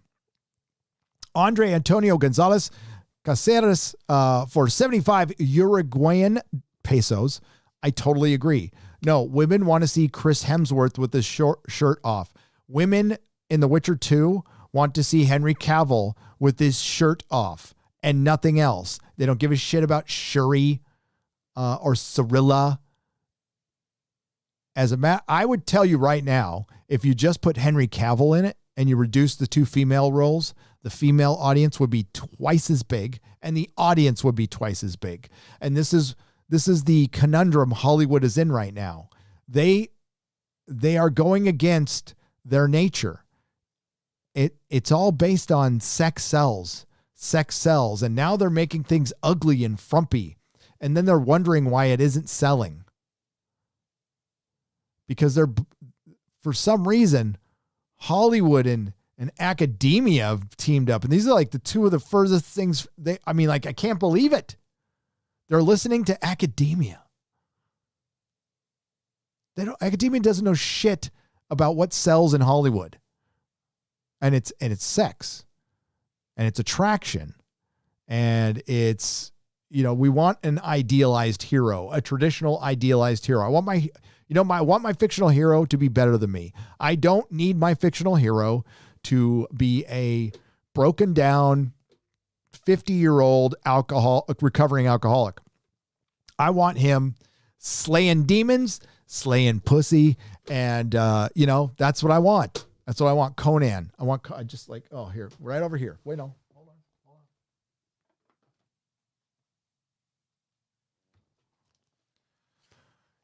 And I also like a good egalitarian story where you have men and women working together as equals. That's what Star Trek is for me. Because we're past all the other shit. And the one thing The Expanse did right before they fucked up these last 3 episodes was racism isn't brought up once. The entire society is past it. And what they have is classism, and that's what we're actually dealing with now. So what The Expanse is, the themes that The Expanse was on is what we're actually dealing with now. It's not racism, it is classism. My white privilege didn't help me very much when I was in prison. I'm just gotta tell you that right now. But no, got my stacks of Conan books. That's a preview of BB&C. And I have this on vinyl, but I didn't get it on CD. This is Return of the King. I've got the other 2 coming in. If you're into soundtracks, complete recordings, this thing is very hard to find. It was limited. They're very expensive, but it's worth it. Howard Shore complete recordings of Lord of the Rings. Fucking beautiful. Latino Slant for $2. Gary, woke zombies make great shooting targets. This is true. If SJW zombies, they're already dead, right? Yeah. Too bad I can't shoot anything Latino because I live in California. I'm not allowed. Finbar Hooley for $10. I will never forget Hollywood said, we don't want your money. Comics said, we don't want your money. Gaming said, we don't want your money. Would you like to play a game in a cool world regardless of your gender? I would, I don't know. I really appreciate your money. I appreciate your money. I really appreciate it at the comic store. It was I had never owned a business before, right? So I bought the comic shop, and my first sale, I sold one comic book. The guy gave me a $5. I gave him change, and I had in my hand the first $1 I ever earned. And it was a moment of levity. I pinned it on the wall, right? And I'm like, this guy went to work, worked his ass off, and then he came to my shop, which I sell the same shit. At the time, I was selling the same shit as everybody else, but he chose my shop. That was a fucking honor. And that's the way it has to be every single time. Don't ever get used to it. Don't get comfortable with that. Don't take it for granted. It is a fucking honor when somebody super chats, when somebody goes to your business and spends money they work their fucking ass off for. It is an honor. Not a privilege, not an entitlement, an honor. So I try to, get into my employees' heads. And while I could be a tough boss, I think, especially my first crop of employees were awesome, and they've all gone out. My first 5 employees have all gone out and been very successful in their lives, which is brilliant. Absolutely brilliant. I've got one out there, successful DJ. I got another one who is in New York, and unfortunately the COOF has affected it, but he was managing a realtor firm. I got another one who is editing trailers in Hollywood, and he edited Sharknado. That's right. Christopher Ortiz worked for me. Very proud of that. Got another one who's like a marine biologist. Yeah. Those are my employees. They're out in the world doing great. And I hope I helped with that a little bit. Oh, and out of all those people, just in case, because I hate doing this, but I'm going to do it anyway. Out of all those people I mentioned, none of them were white. Not that it fucking matters, but none of them were white. Just bought the Thrawn and Han Solo trilogy. Is there any old Star Wars graphic novels you could recommend? Wolfsbane for $5. Yes, I always recommend these. But absolutely get Dark Empire 1, Dark Empire 2. And if you want something a little different, get Star Wars Infinities, which is alternate versions of the original trilogy. Fucking love them. Love them. But you cannot go wrong with early Dark Horse Wolfsbane. So I would start with that and go down the Dark Horse Star Wars rabbit hole. It is fantastic. Absolutely fantastic. Let me show you one.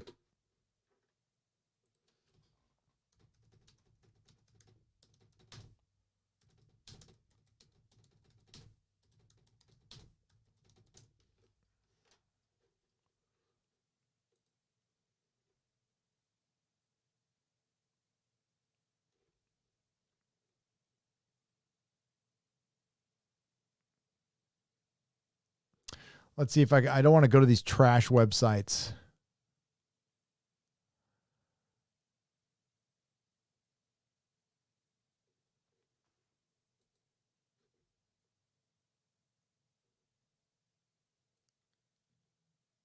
Yep, there it is. Okay, here we go. Here we go. Da, da, da, da, da, da. Boom.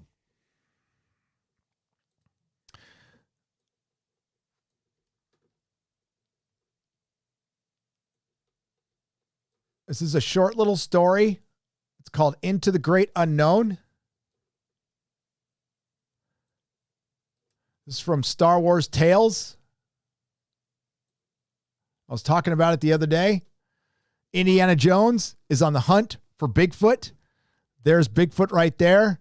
And he finds the location. And there's Indiana Jones and meeting Han Solo. It's a fucking great story. It's a great little story. And they did that. Like, it was in good hands back then.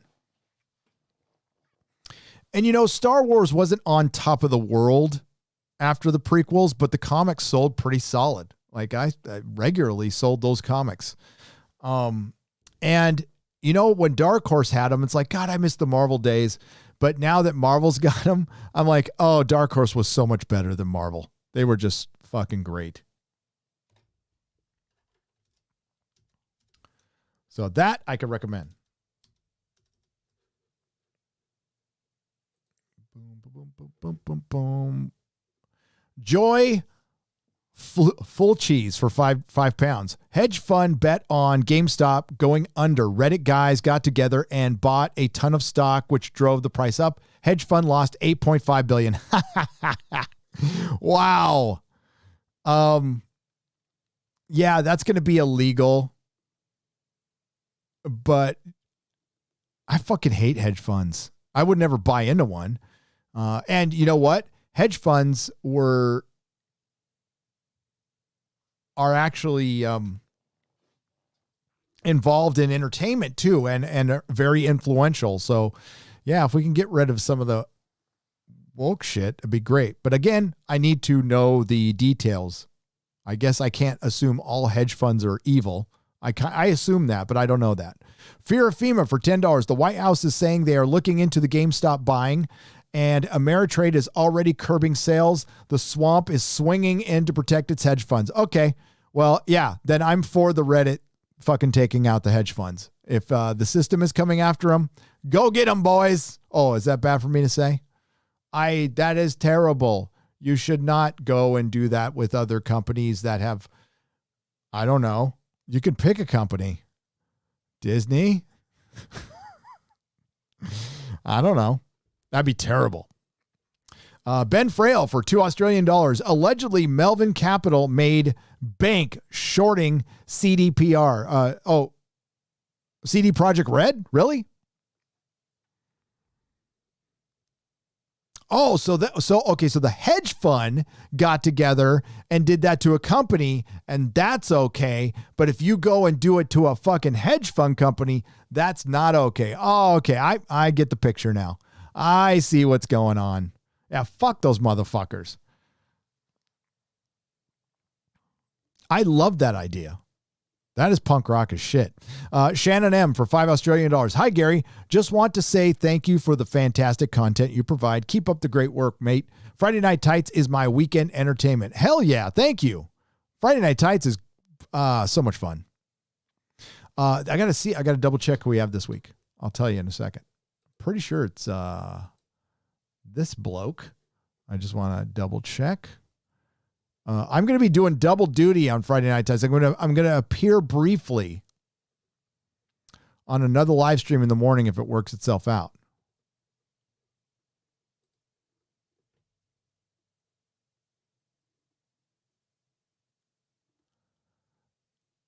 I'm just double checking the date here. Yep. Okay. Robot Head.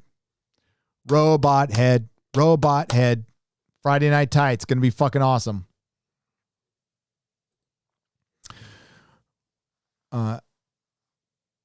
Signor Nusuno for $5. Love The Expanse, but yes, I was hoping I was misinterpreting what I was seeing in the last couple of episodes. Pandering and virtue signaling garbage. You were not misinterpreting that. That's exactly what happened. And it took me 3 episodes to even realize it was happening because I love The Expanse. And, you know, as our good friend Doomcock says, fucking hypnosis is a thing.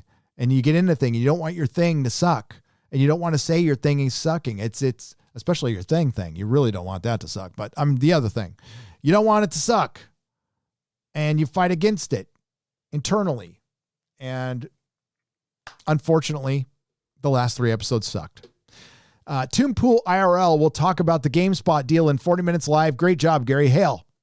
Well, June Wong for $5 Australian. Okay. Normally, I'll be off in 40 minutes. So yeah, go raid Tim Pool in real life. And I want to be on that show. I don't usually simp to be on other shows because I don't really care. I'd love to be on that show.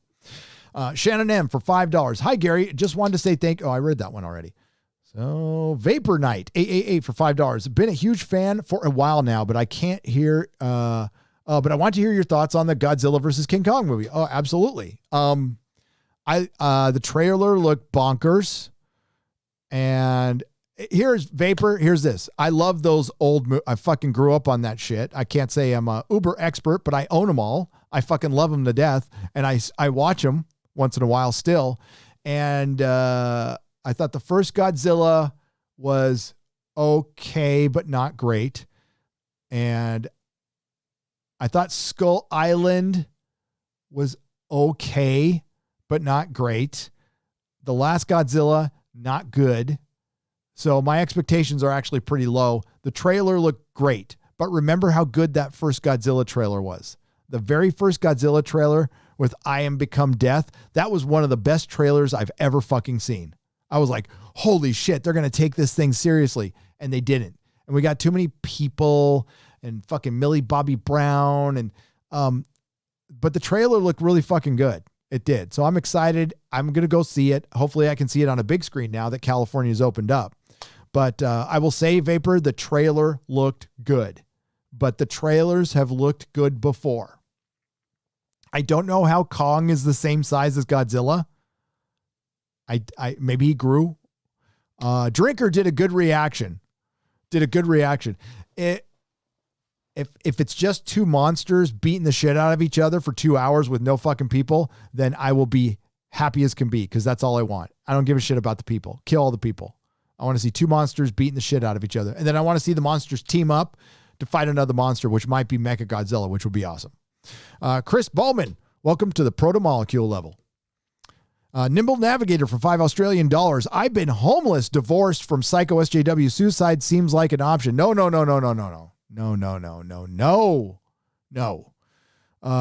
Commie hateful social takeover removed my only solace. TV hates me too. Nimble Navigator. I'm going to say something that's on the nose, but it's correct. Permanent solution to a temporary problem. Reach out to somebody in the chat, reach out to somebody you know, talk to somebody. And if you were married to a psycho SJW, being divorced is a good thing. That is a great step in the right direction. Do not stay in relationships that suck. As I said in my Batwoman video, there's a thing I'm going to point towards. It's a door. You can always walk out that door. If you're in a situation where it's dangerous or you're miserable all the fucking time, it's just going to get better. You don't need to be in that situation. Men or women, both. Nobody's ever trapped. You can leave. And it is very good. I am glad I got divorced. It needed to happen. That relationship wasn't going nowhere. I wasn't going to spend, we're only here once. Yeah, homelessness sucks, dude.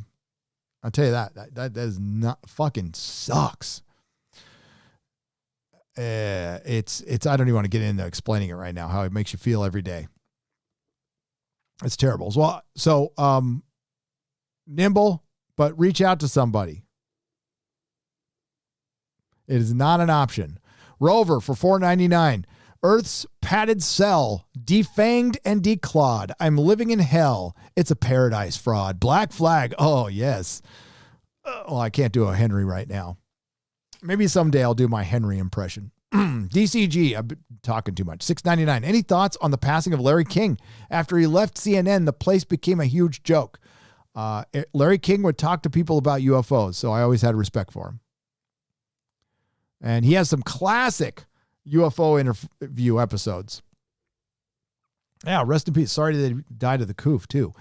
If I get a suntan, does that make me a racist? Matt Guy for £2. Yes, it does actually. Down by the river where the Batwoman rode, talking to my mom, the plant outrunning the. Okay, hang on. This is a song. Finn Barhouli for $5. Down by the river where the Batwoman women roam. Talking with my mom, the plant outrunning the Batmobile wherever my van goes. Well, it's down by the river. That's where it goes. Thank you, Finn Barhouli. I probably should have done a better cadence, but I don't know what song unless it's, I can't think of it right now. A lot going through my mind. Great work. Your constant reminder that Doug Ray Scott was once considered for the character of Wolverine is hysterical. Cigar Gangster for $5. Dude, if I'm hung up on it, imagine how hung up he's on it. I bet you every time he sees Hugh Jackman, he wants to punch something. It's like, Hugh Jackman, don't say that fucking name.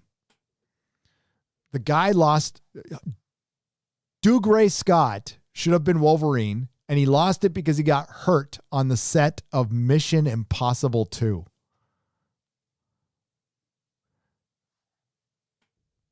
Now, I don't think Dougray probably would have been a decent Wolverine,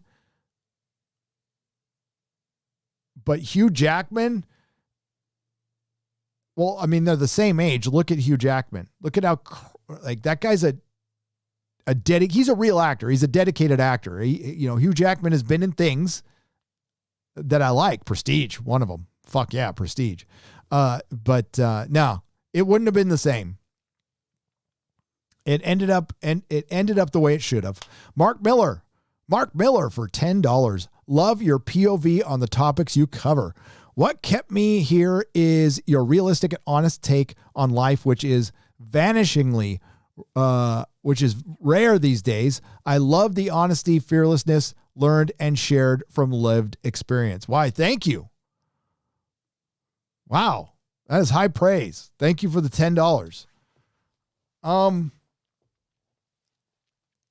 Yeah, I hate it that people feel like they need to check themselves. You don't need to check themselves. We don't need to play these games. We don't need to play these fucking social construct games. You don't have to use somebody's fucking Nobody can make you use pronouns. Nobody can make you not criticize somebody because of a color of somebody's skin. It's not reality. If I criticize Sonequa Martin Green for her shitty performance in a shitty Star Trek show, that's all I'm doing. That's all I'm doing. They don't get to paint that fucking narrative. Just like with Lord of the Rings. When I say, well, Lord of the Rings might go woke. Looks like it's going to go pretty fucking woke. And I don't mean just a black dwarf, because that wouldn't bother me at all. And I said it repeatedly in my videos. I'm talking about something else. I'm talking about something that doesn't belong in Lord of the Rings, which is sex of any kind, straight or gay. No sex in Lord of the Rings. It's not that kind of story, and I think it might be in there. It might be even but subtle, but I don't think it belongs in there. Just in that story. It doesn't mean I don't want sex in any other story. It doesn't mean I'm against inclusivity or diversity in any other story. It's the same as the Doctor Who argument. I'm not a sexist because I want the Doctor to remain male. I just want the Doctor to remain male. That's what I rooted for 50 plus years. And that's what I'd like to keep rooting for if you want me around. So I made my voice heard. If you don't want me around, play the fucking games you're doing now, then you won't have me around. But I'm talking about one show. So I say I am against the first female Doctor played by Jodie Whittaker playing the Doctor. Always have been, always will be. Just in that show. It doesn't mean I don't want women starring in shows. It doesn't mean I can't root for women starring in shows. I'd love to, but Hollywood is incapable of writing black people and women and Asians and Filipinos because they're scared. They're writing scared. They're self-editing. And they're scared because they're bigots. They're fucking bigots. They're afraid to do it. We need writers with, and I mean this metaphorically. We need writers with balls again.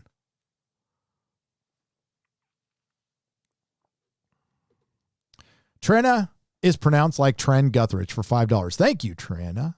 Thank you for the $5. Oh God, oh my God, I'll tell my wife to remind me. I got to pay you. She made me a scarf, a Fourth Doctor scarf. And I'm going to say the Fourth Doctor, Trenna, because it's the Fourth Doctor. It's the Fourth Doctor. Stephen T for £2. Boy, BBC boy buggering corporation. F them. Yeah, fucking Jimmy Savile. Fuck that shit. And how many people knew about it? How many people? And who called it out? Who called it out? Johnny fucking Rotten. Johnny fucking Rotten. I saw, what's his name? Wow, God, I hate it when I get fucking live streaming brain fart. He was on the original Sports Center, OG Sports Center. Keith Olbermann tweeted out about the Proud Boy. I guess the Proud Boy used to be a narc. A narc who helped save a bunch of children from trafficking. Yeah. So what does Olbermann do? Calls him out. He's all, figures the leader of the Proud Boys is a narc. Now, the Proud Boys, I think they have kind of gone over to the dark side. I haven't followed them. I remember when Gavin Newsom started the Proud Boys, and there were just a bunch of guys who drank at a fucking bar. Now it turns into something else that Gavin had to eventually separate himself from. And I don't know what it is at this current day.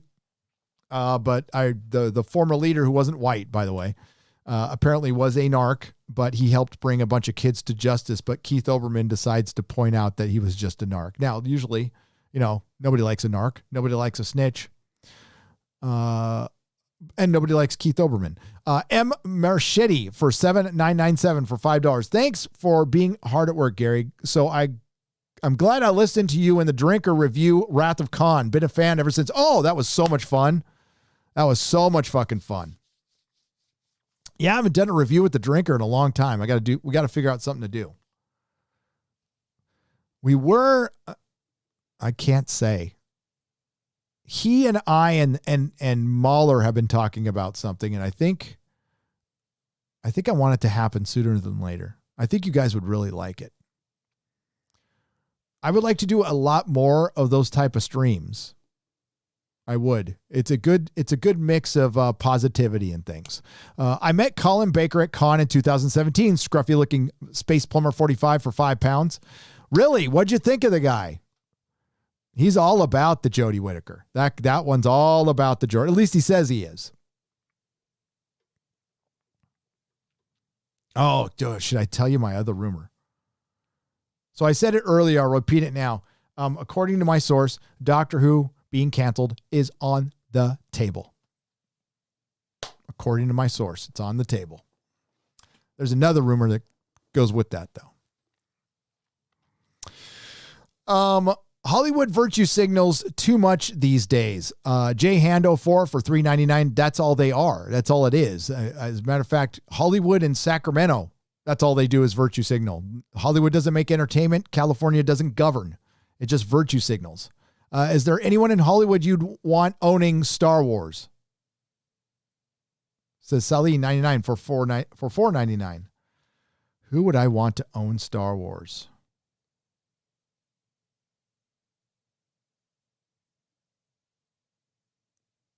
George Lucas? I mean, you mean aside from George Lucas? Seth MacFarlane. If you're talking about somebody from Hollywood, I would say Seth MacFarlane. I'd want him owning Star Wars and Star Trek. Hey, Gary, been a minute since I've tuned in. Gonna go back to objectifying Brie Larson as Envy Adams, says Gerard Garvin for $5. Oh, Envy Adams. Oh, yeah, that's right. That's from Scott Pilgrim. Scott Pilgrim. Yeah.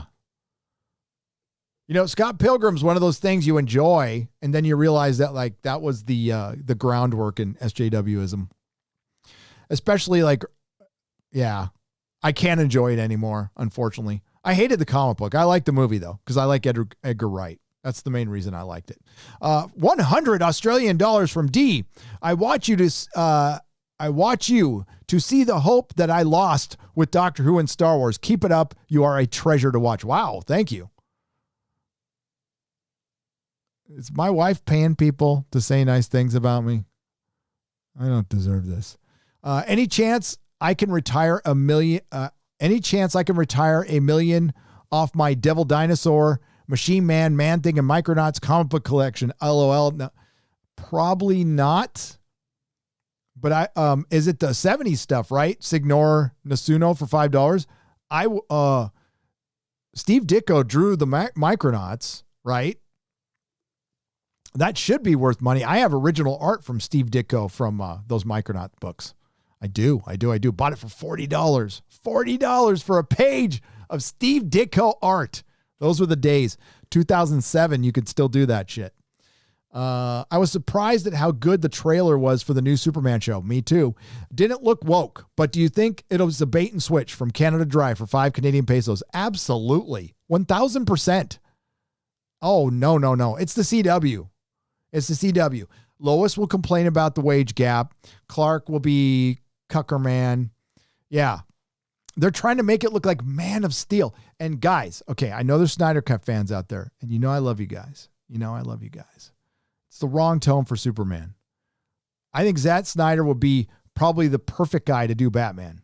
Do Batman all day long, like a semi-cyberpunk kind of Batman thing would be fucking fun and good. And I don't want him grounded. I think Zack Snyder would do, well, fuck, I love what he did with Ben Affleck's Batman.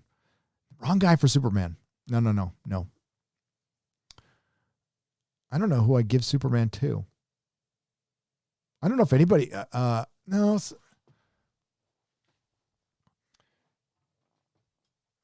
I don't know if he's been given a full chance yet, but Brad Bird, no, because I hated what he did with The Incredibles 2.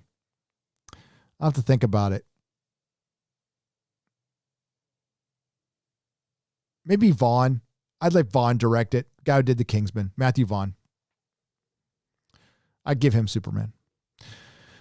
Are those Conans by Robert E. Howard or the pastiche Neil Sprague decamp stuff? REH Conan literally generates sparks. I know. No, it's a both. It's both.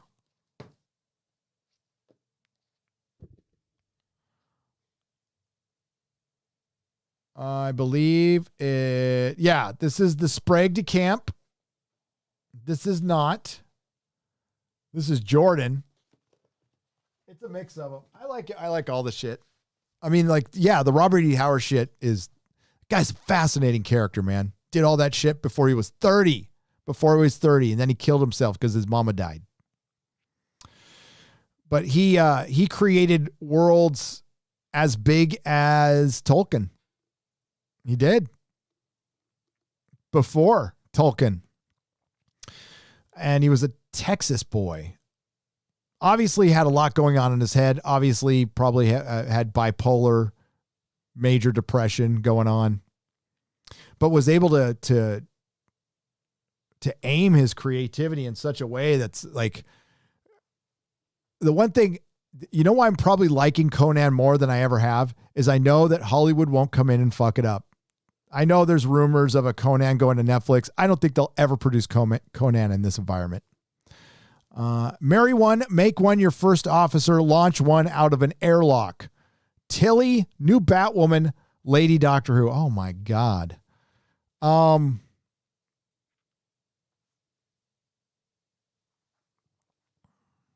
Jesus. Okay. I would marry Javisha Leslie because she's smoking hot. They do her no justice at all. She is a smoking hot woman. And at least and the show fucking sucks, but she's hot. Who would I make my first officer? I guess, Lady Doctor Who, because she'd be such a Karen. I know she'd have my back. And she'd annoy the shit out of everybody else, but it wouldn't be me. So that's fine. And I would launch Tilly out of an airlock because she would just cry all the time. Matthew Scaba for $1.99. I mean, like, I'm put in these situations. I don't like any of these choices. I'm a happily married man, by the way. So Matthew Scaba for $1.99. Thank you for the thumbs up, man. Canada Dry for 5 Canadian pesos. How about reprints of an old Al Williamson, Archie Goodwin run on Star Wars newspaper strips? Do you have the actual strips? Or is it that bound collection that's fucking, I sold mine at my shop. I wish I hadn't. But there's a 3-volume bound collection special edition of all the Archie Goodwin, Al Williamson comics from between Star Wars and and Return of the Jedi. They're fucking awesome. Those are worth money. Back when entertainment was gold for $10, should I get into the entertainment industry with all this crap going on right now? If so, why? If not, why? Well, back when entertainment is gold, what do you want to do? Do you want to edit? Do you want to shoot? Do you want to act? Do you want to write? Do you want to produce? I would say if you're going to do anything in Hollywood right now, be a producer. Be a producer. There's not a lot of creativity going on right now. Hollywood is hyper competitive, like insanely competitive. Like people will stab you in the back for a $16 an hour job. Happened to me. Oh yeah. Happened to me. It can be a very nasty place. But if you're talented, if you feel like you got it, say you're a writer or whatever, try it. But I would try going out on your own, build your own platform. If you're talking about writing something or creating your own thing, I would go out on your own and do it right now. You would have just as much of a chance creating your own platform and creating your thing than going there and getting shot down or risk getting your script stolen. Because that happens a lot. You have, I'll consult your script, and then that guy writes a script that looks a lot like your script. Shit happens all the time. There's a movie called Frequency. It was actually written by my friend, but you don't see the name of my friend on that movie, do you? You don't. You see somebody else's name. And if you go look at that name, that guy's running a fucking studio right now. And he didn't write that script. And the courts agreed. Marius 007 for 5 Canadian pesos. Expanse has always been woke. I disagree. And had a huge women are wonderful syndrome. Everyone just chose to not see it for some reason. That some reason was, Marius, that they wrote the women with complexity, and it made sense in that society because they're past sexism and racism. So the women would be engineers and pretty good at stuff. But we also had Holden and Amos and Miller. So that's all we're looking for is balance. But they certainly went hard on that now. No, I've been hearing that since the beginning of the Expanse, and I'm like, no, I don't see it that way. I mean, then we could say that about Ripley.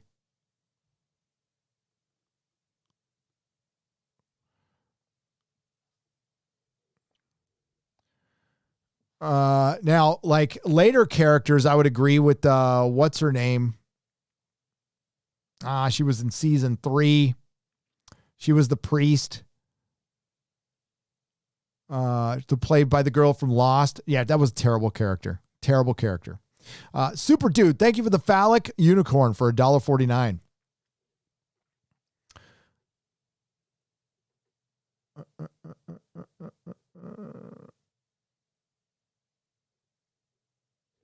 Redditors just bought in when it was low with public info. It evolved once media shilled for them and then lied. Okay, gotcha. They've even bought bots to flood the sub, and Discord is banned. Congress now moving fast. Oh, fuck. But you know what? You can't unmake the soup on this one, dude. Red Lightning 0001 for $9.99. No, a giant can of worms has been opened, and you can't unmake the soup. This shit can happen all the time. You don't need Reddit. You don't need fucking Reddit. You can do this on private messenger whenever you want. Maybe if this keeps hedge funds in check, if hedge funds go out there, have a little fear of getting fucked over like this, and it keeps them from fucking us over, then that's a good thing. I know when it happened, but I'm just going to say it out loud. Sorry if this makes people mad. When did the Democrats become the fucking party of Wall Street? I'll tell you when it happened. 2015. Well, 96. Clinton too. But yeah, no. You know why? Because they're both parties of Wall Street. The Republicans and the Democrats are both parties of Wall Street. Wall Street owns both fucking parties. Because there's really no fucking difference between the two. Not now. Not fucking now. You're always in vogue if you're anti-establishment. Just remember that. And anti-authoritarianism. Nicholas Hayes for welcome to the Geloja level. Apple Amy's Minion for $20. Good evening, Gary. A few dollars for your move. Well, thank you. I can't wait. To hit the road. I'm getting excited about it. Now, I need to be able to make sure this channel still goes because Mama Susan doesn't like it. She doesn't. Yeah. I take enough time between videos already. So I need to get a couple in the can that you guys will actually watch so I can travel. Who's your favorite comic book artist? Oh, Wally Wood. George Perez. John Byrne. John Byrne's my all-time favorite. Believe it or not. Jack Kirby, Todd McFarlane. Fragaboom, if he's out there. I like Brian Hitch. Fan of Brian Hitch for modern stuff. Derek Robertson, of course, one of my favorite all-time comic books. And a friend. Steve Ditko, who I hated when I was a kid. Hated Kirby and Ditko when I was a kid. Thought their stuff was terrible. I was a dumb kid. What can I say? Yeah. I feel like I'm forgetting somebody like really huge. Jim Starlin. I could go on and on for that. I really could. Your wife paid me to say nice things to you. She fooled me by sending me a picture of money. The bank will not let me deposit it. Well, that's your fault. The lady's smart. What can I say, Eric K? You're not supposed to give super chats. Thank you for the $5 head wrench. Andre Antonio Gonzalez Garceres for 75 Uruguayan dollars. Woke Paradise. Elizabeth Banks directing Man of Steel 2, and we discover Clark is a transgendered male. A Supergirl is Brie Larson and is a trans female. Oh my God, you just gave him a script, Andre. Abrams will produce that. Welcome to the proto-molecule level Cobra. Anti-derivative Jill, one of the best names out there. Welcome to the Geloja level, Jill. Oh, Kapla, Bird of Prey for $2. Frequency is one of my all-time favorite movies. Yes. I'm going to get in all kinds of trouble for saying this. It was written by William Selby. William Selby wrote that movie, not Toby Emmerich, who was running a fucking studio. It's out there now. Don't care. Bill's going to get mad. William Selby also drew painted the first non-movie Star Wars poster ever, and it's the Cantina band. He also wrote the Helgramite method for the Twilight Zone in the 80s.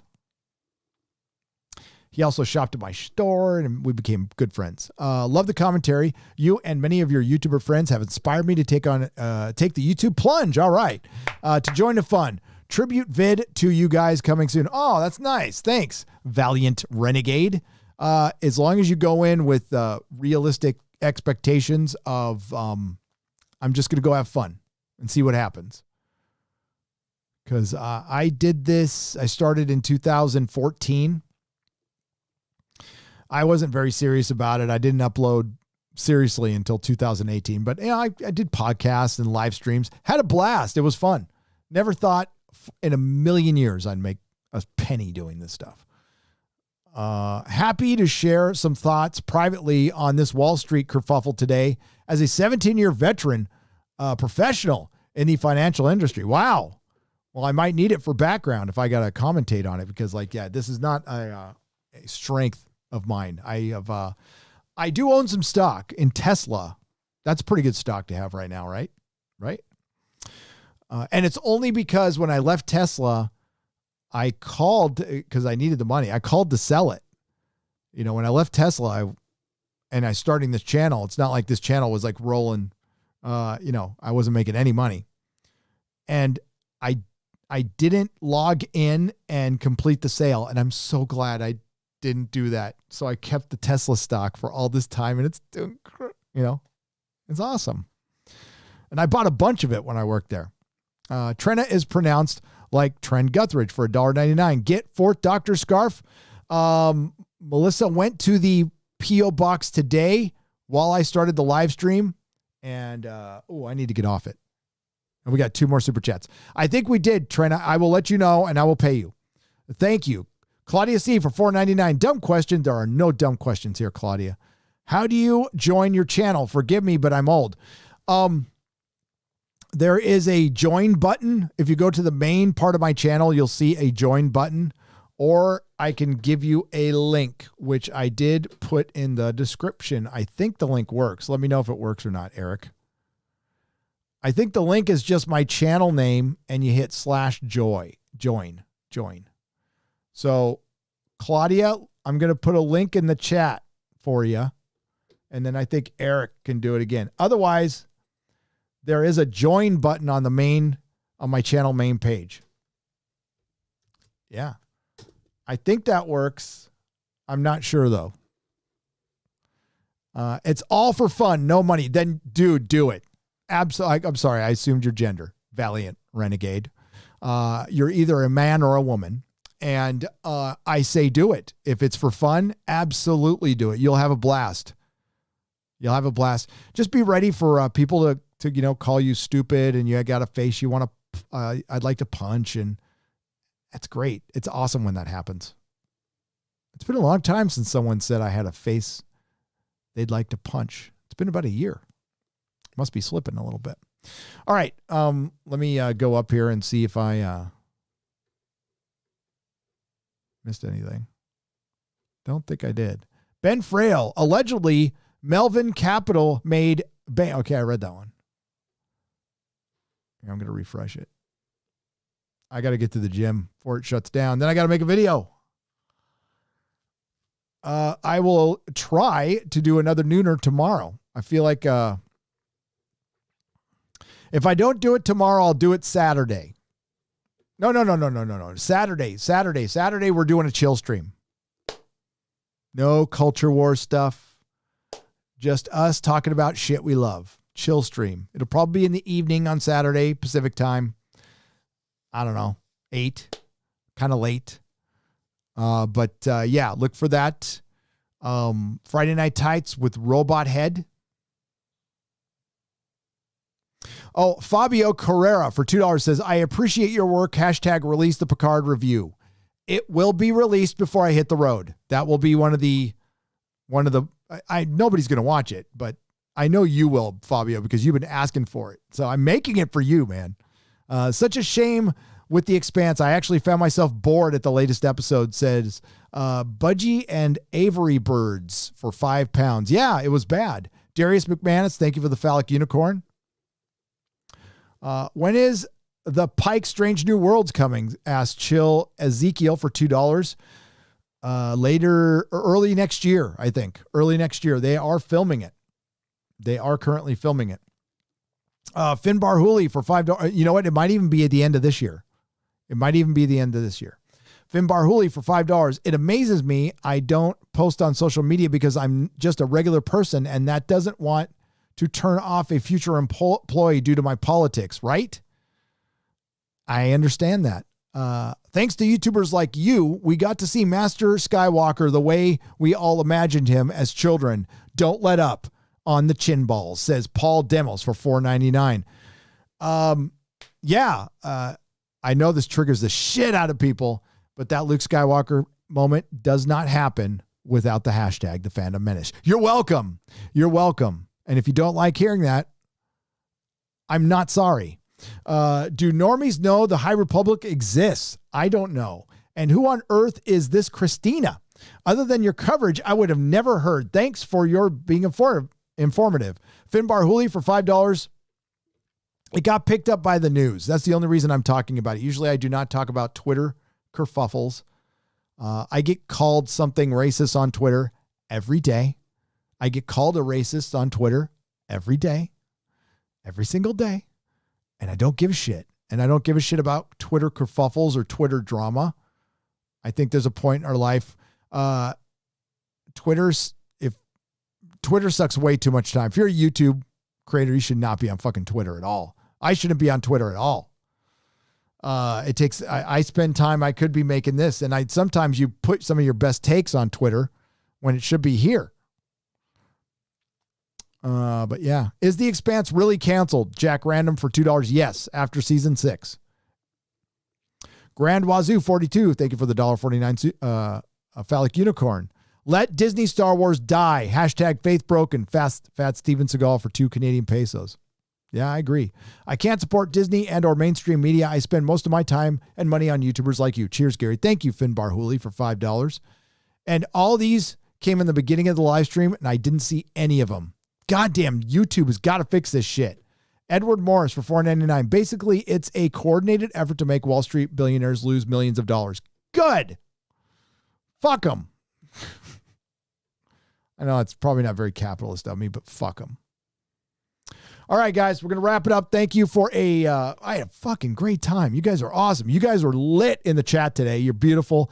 Welcome all the new members to the stream. Thank you for the super chats. You keep the lights on, you keep the show going, and you keep other shows going like Friday Night Tights and the Inquisition and the Exozone when we do it. The Nerdrotic Nooner will eventually be twice a week. And it flips from Tuesday, Wednesday, and Monday, Wednesday, depending on what days I host the Inquisition. The Inquisition is a show I host with Doomcock. And for at least the next 11 weeks, we're going to be live right after Batwoman. As far as my continuing reviews for every episode, I don't know about that. I have other stuff to talk about. So it's very rare I do 2 videos in a row on the same subject, but I used to review episodes of television all the time. I mean, if the Orville comes back, I will be doing reviews of every single Orville episode because I love it, because I love that show. So yeah, we're going to wrap it up again. Thanks to Jennifer Sisko, Mark Lurzeth, Eric K, Perry Chan. What's up, Perry Chan? Nihilist Shadow. Just Another Red Shirt, Lord Thoth, the wonderful Modrotics, the wonderful new legion of Modrotics, and some of the old schoolers in there. Thanks to everyone who took Chris Persia, the Canadian wrench, of course.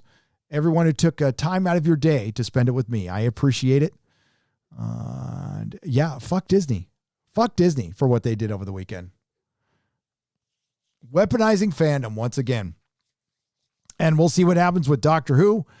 This episode will be disappearing off the channel, but it will reappear on Nerdrotic Live in a couple of hours after I get back from the gym. Perry Chan just dropped a video, well, about 12 hours ago on Nerdrotic Daily. Go check it out. So I have a Nerdrotic network now. We have Nerdrotic. If you haven't subscribed, please do that. Nerdrotic Live and Nerdrotic Daily. And yeah, you're getting assaulted with, I don't know if that's good or not, though. I can't say entertainment. I can't assume you're being entertained. Some of you are. And we had one more super chat. Chris Persia, isn't Amazon planning on making 2 movies after 6 to finish off the books? That was a rumor, Chris. Only a rumor. And they might, though. They might. But why? Why not just make 4 episodes? You know what I mean? I think that's silly. So they must be, that means they're going to, but it's still canceled. Okay. So you get 6 seasons and 2 movies, but it's still canceled. They're ending the series. But I heard that was a rumor. Not sure. We'll see. Thanks, Chris Persia. And thank you for becoming a member at the proto-molecule level, Valiant Renegade. And earlier, you were talking about streaming being instability due to cost, product versus intake. Do you think it will go away the way of Japan, more animated content? I've been seeing this with Netflix. Yes, you're going to see a lot more animated content, Cyborg Pirate, because of streaming. It's It's cheaper in other countries. And if Netflix can capitalize on the anime industry, absolutely. But, we'll see. Animation is easier to produce during a pandemic. I think that's what was pushing it. Now we'll see how much longer the pandemic lasts. I'm pretty convinced we'll be locked down in some way, not as hard as we were before, for the rest of the year. I don't think we're going to have anything full capacity, but I could be wrong. I could be totally wrong. We'll see. All right. I got to end it there, folks.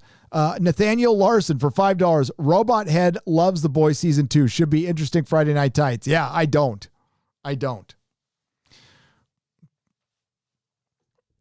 Oh, dude, I don't agree with Jeremy on shit. Jeremy likes some Jar Jar Abrams stuff. He's crazy. Yeah, it's okay. We can disagree with stuff. Robot Head hated Mandalorian. I know that. But The Boys season 2, the reason I hate it is because I know it went intersectional feminist because the decisions they made went directly contradicted the comics, and the comics made good decisions. The show made bad decisions. And that's kind of what The Expanse did too. So on that note, thanks everyone. Love you guys. Enjoy some credits.